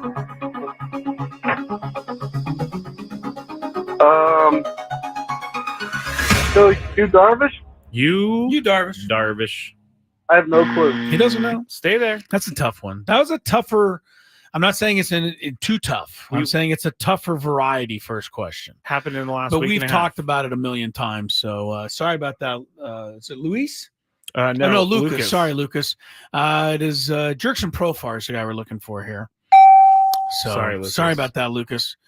You Darvish, as far as service time to big league baseball, 12 years now in his 13th season. So it was close. Yeah. Close, but will you just give me a number 1 through 6? 4. Johnny and Escondido. You're up. How are you, Johnny? Hi, Johnny. What's happening, guys? How you doing? We're Pretty very good. good. Thank you. Are you feeling good? You ready to play? Yeah, we're actually leaving on Wednesday to go to Vegas for my 40th. Oh, Hey, very congratulations. nice. Well, maybe you can get another trip later on in the year. Yeah, congratulations on the big 4-0. Yes. I believe my birthday card the year I turned 40 said, "Welcome to prime time." Welcome to prime time. That's right, Johnny. You're getting to the big time now. Oh man, I'm almost 42. I know. I'm sure he's struggling with it. That's why I'm trying to put him in a good mood. He's having fun with it. Actually, are you all right with it, Johnny? It could be kind of tough. I'm all right with it. Yeah, I'm celebrating it, man. All right, there you go. Good. There you go. Good. 40 is the new 30, Chris. There you go. Let's see. Who is the Cincinnati Reds manager? Oh my goodness.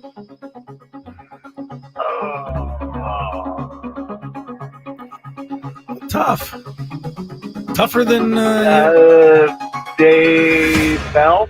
Oh, just got it. Wow. David I didn't Bell. know if that was going to come in, but it did. He got it. All right, here we go. Question number 2. David Bell. He's been there for a little while now. Yes, yes. Federal Holston, Cincinnati. Yes, he has. Okay. What former Padre had a 34-game hit streak in the 80s? Ooh. Former Padre had a 34-game hit streak in the 80s. Former. Yeah, former. Dave Winfield. Stay there, Johnny. Benito, San Diego. I always call him Benito San Diego. No, I'm sorry, Johnny. Happy birthday, though, my man. Yes. Enjoy your weekend in Las Vegas. Celebrate responsibly. It was Benito Santiago. Benito Santiago had a big hitting streak. Right. The reason I stumbled there is because you said former Padre. I thought he meant you were looking for somebody who did that with another team. And then I realized no. You were looking for somebody. That's the Padre record, by the way. Padres have never had a hitting streak longer than that. Oh, yeah, that's why I brought it up. Benito. Tony Gwynn Sr., greatest hitter we've ever seen. How many games? 25. Okay. All-time record for Tony. That's it. That's you would still think pretty he good. had way more, though. That's still really good. I know. Give me another number, 1 through 6. 1. Let's go to Rich and Ramona. Hi, Rich. What's up, guys? Not too much. Good Are to have ready you to play? on. Happy Monday. Let's get it. All Let's right, go. here we go. Let's see. Well, you took one of my questions, but I'm going to ask it anyway because it's there. Why is Manny Machado going to miss tonight's game and apparently the series against the Rockies? He's going to be a Padre. He's going to be a Padre. Well done, Rich. He's going to be a Padre, so he's not going to be a Padre. Each contestant that had the hard number one is like, why didn't you give me Yeah, that how one? come I didn't get that one? All right, Rich, here we go. Question number 2. Luck of the draw. Ooh, this is a confusing question, but stick with me. Oh, boy. This could be real trouble, Rich. Among the Blue Jays and the Padres, there were 2 players over the weekend who have hit 20 home runs in a season, while their fathers also hit 20 big league home runs. Name both players. Vladdy Jr. and Tony Gwynn Jr. You want to try again? Yeah, try again. Is it You're looking for players on the Blue Jays or the Padres yes, currently? Correct. So they hit home runs. Francisco, Go ahead. Fernando Tatis Jr. and Vladimir Guerrero Jr. There you go. I think. Yeah, that is. We good with that, Chris? Yeah. All right. I'm good with that. Oh, the chat is going to lose their mind on me. Oh, good for them. Okay, here we go. Last question. You get this right. Could have been Chris Bo gets it wrong. Bichette. Could have been Kevin Biggio. Dalton and Gary Varsho. I didn't know There's a lot of Dalton Varsho. There's a lot of father-sons this weekend. Huh. In the Padre Blue Jay series. I had no idea. Yeah, there you go. All right, here we go, Rich. Question number 3.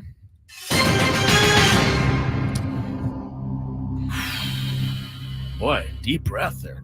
Don't hurt yourself here.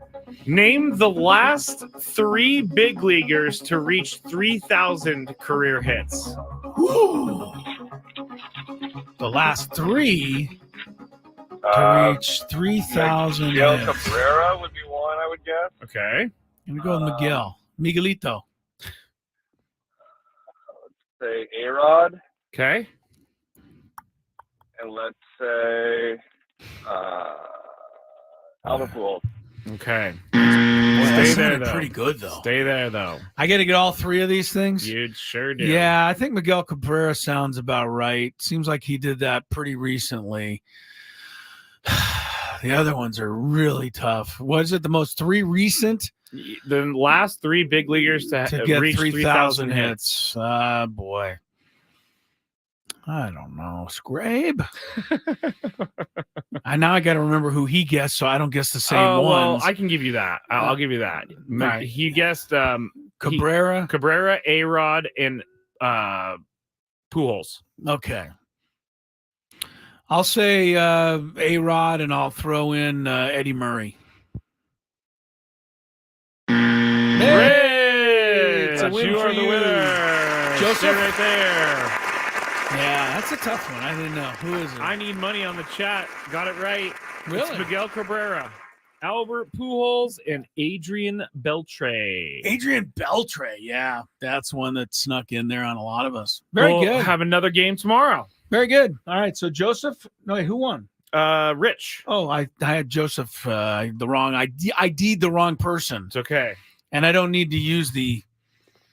No, never mind. See, I told you the chat was going to get mad at me. Scraby handing out gifts in April. Yes, we are. Yes, we are. We're handing out gifts. I didn't do it. Because you know what? All the people in the chat, we did not want you to win. So I did. No, that's Chris. No, you told me that before the game started. You said I don't want.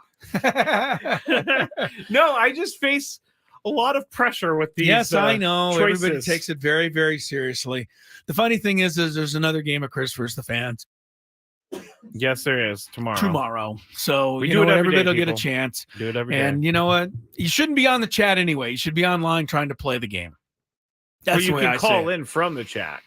I guess you could. Yes, Like that's you can right. still be on the Do you know how many chat. people have 3,000 hits, by the way, Scraby? In Major League Baseball history, just a little 8? shot in the dark. 8? Is that way wrong? In the history of the game? I You only have don't know. 8 people with 3,000 I hits? feel like 3,000 hits is a lot. 33 people. Really, 33. Yeah, there's only one person that ended up right on 3,000. Exactly 3,000. And it was a sad story, unfortunately. But thank God he got it Okay. on the final day of the season because Roberto Clemente then passed away in a plane crash that off season. He's the only one that finished right on 3,000. He might have ended up close to 4,000 Clemente was pretty young when he passed. Oh, he was still like an active star. I don't know much about it. Yeah, he was more of a star in the 60s. He got his 3000th hit in the 70s. So you're right. He might have got maybe 200 or 300 more. Anyway, all right, that's a good 3,000 hit trivia. Tony's on that list, of course. Yeah. 3,141. He ranks 22nd on the all-time list, just ahead of Alex Rodriguez. All right, more Gwynn and Chris after traffic. We'll finish things up and get you set for Sammy's pregame show. Or traffic is old, so I think we're having issues with the traffic system, so we're going to go into the commercial break. The free honest.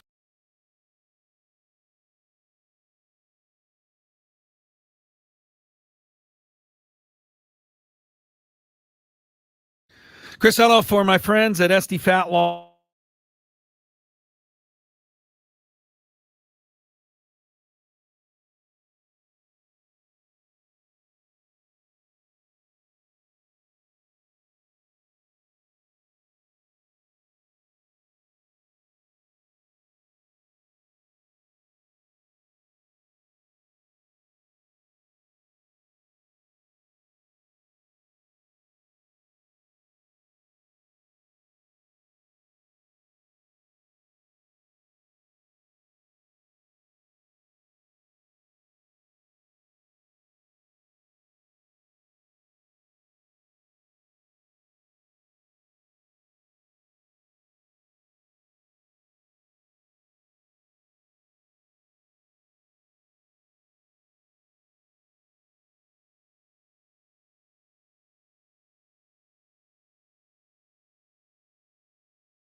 Great. I have a shorter list of things that I do like.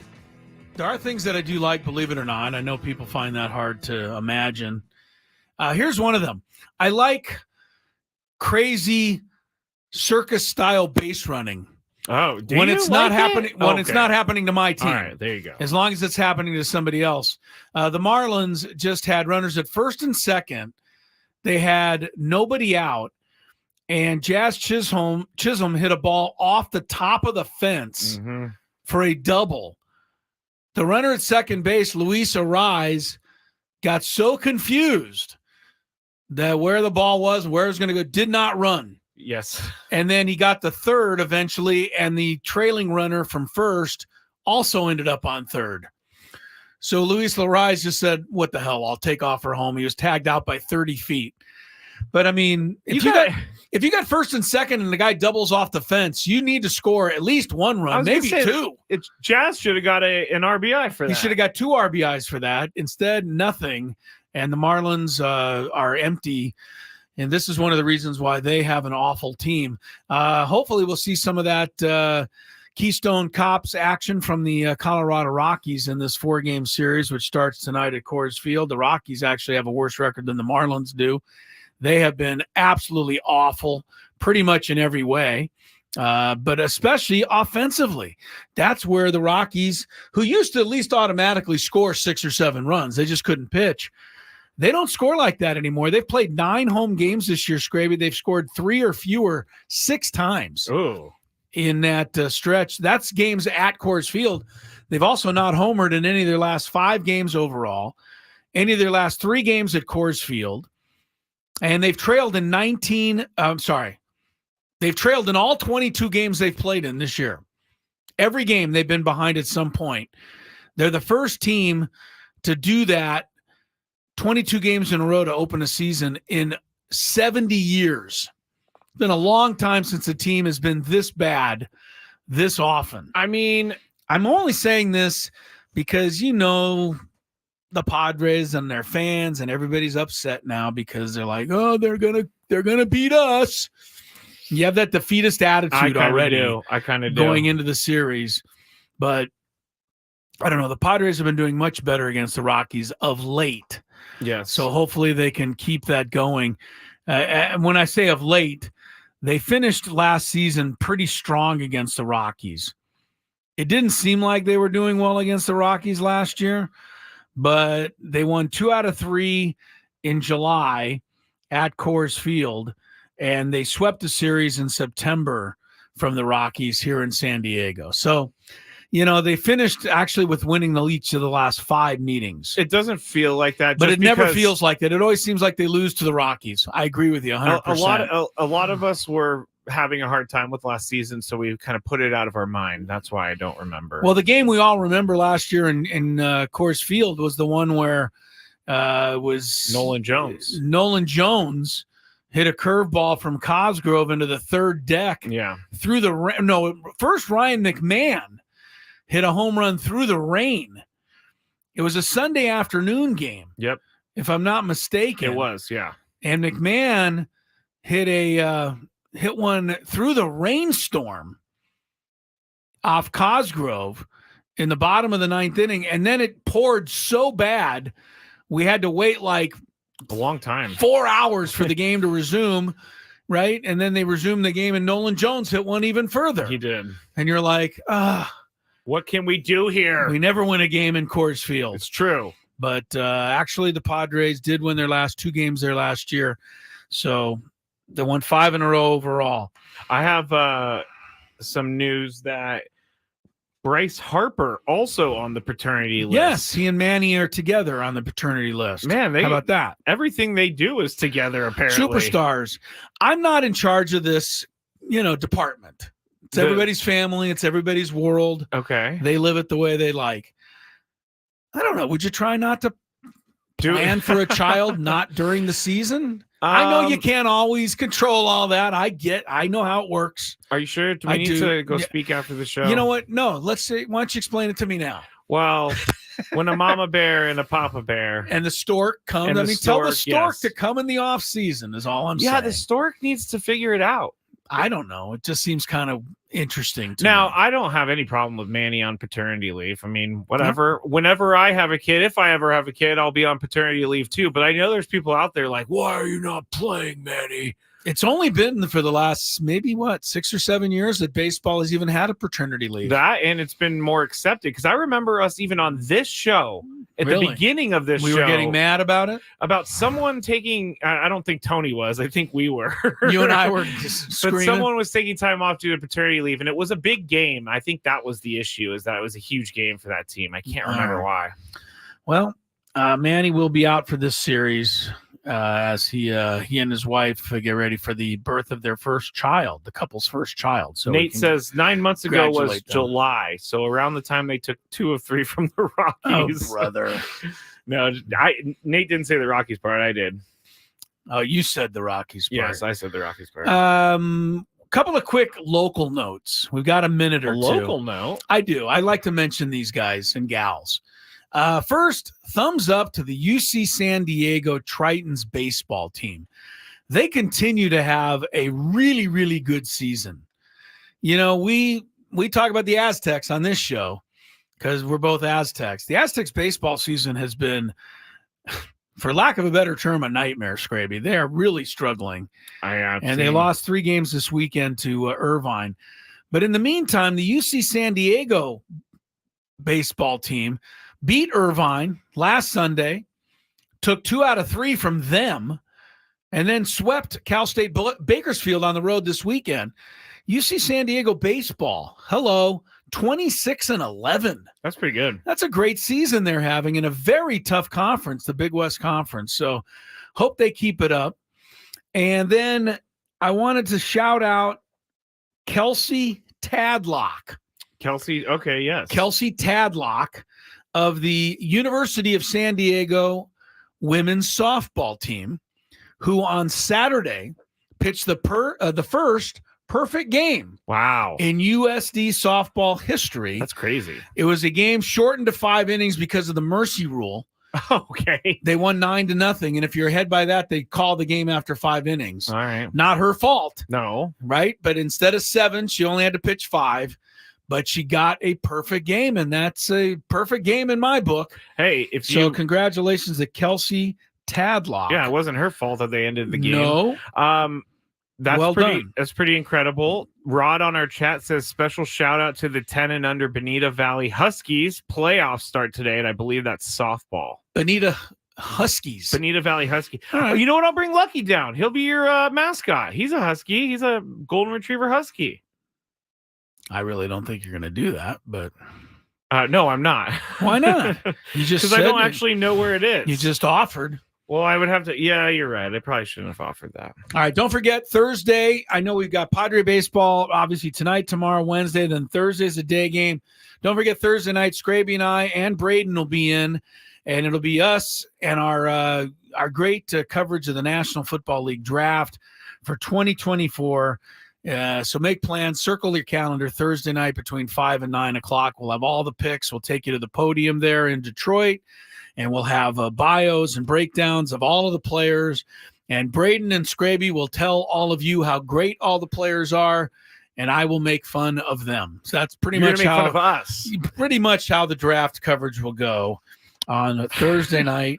So make sure you're with us for that. NBA playoffs continuing tonight.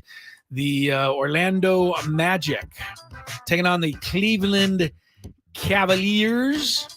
That's game 2 of their NBA first round series. Scoreboard check, 27-18 Cleveland late in the first quarter. Later, Philadelphia at New York.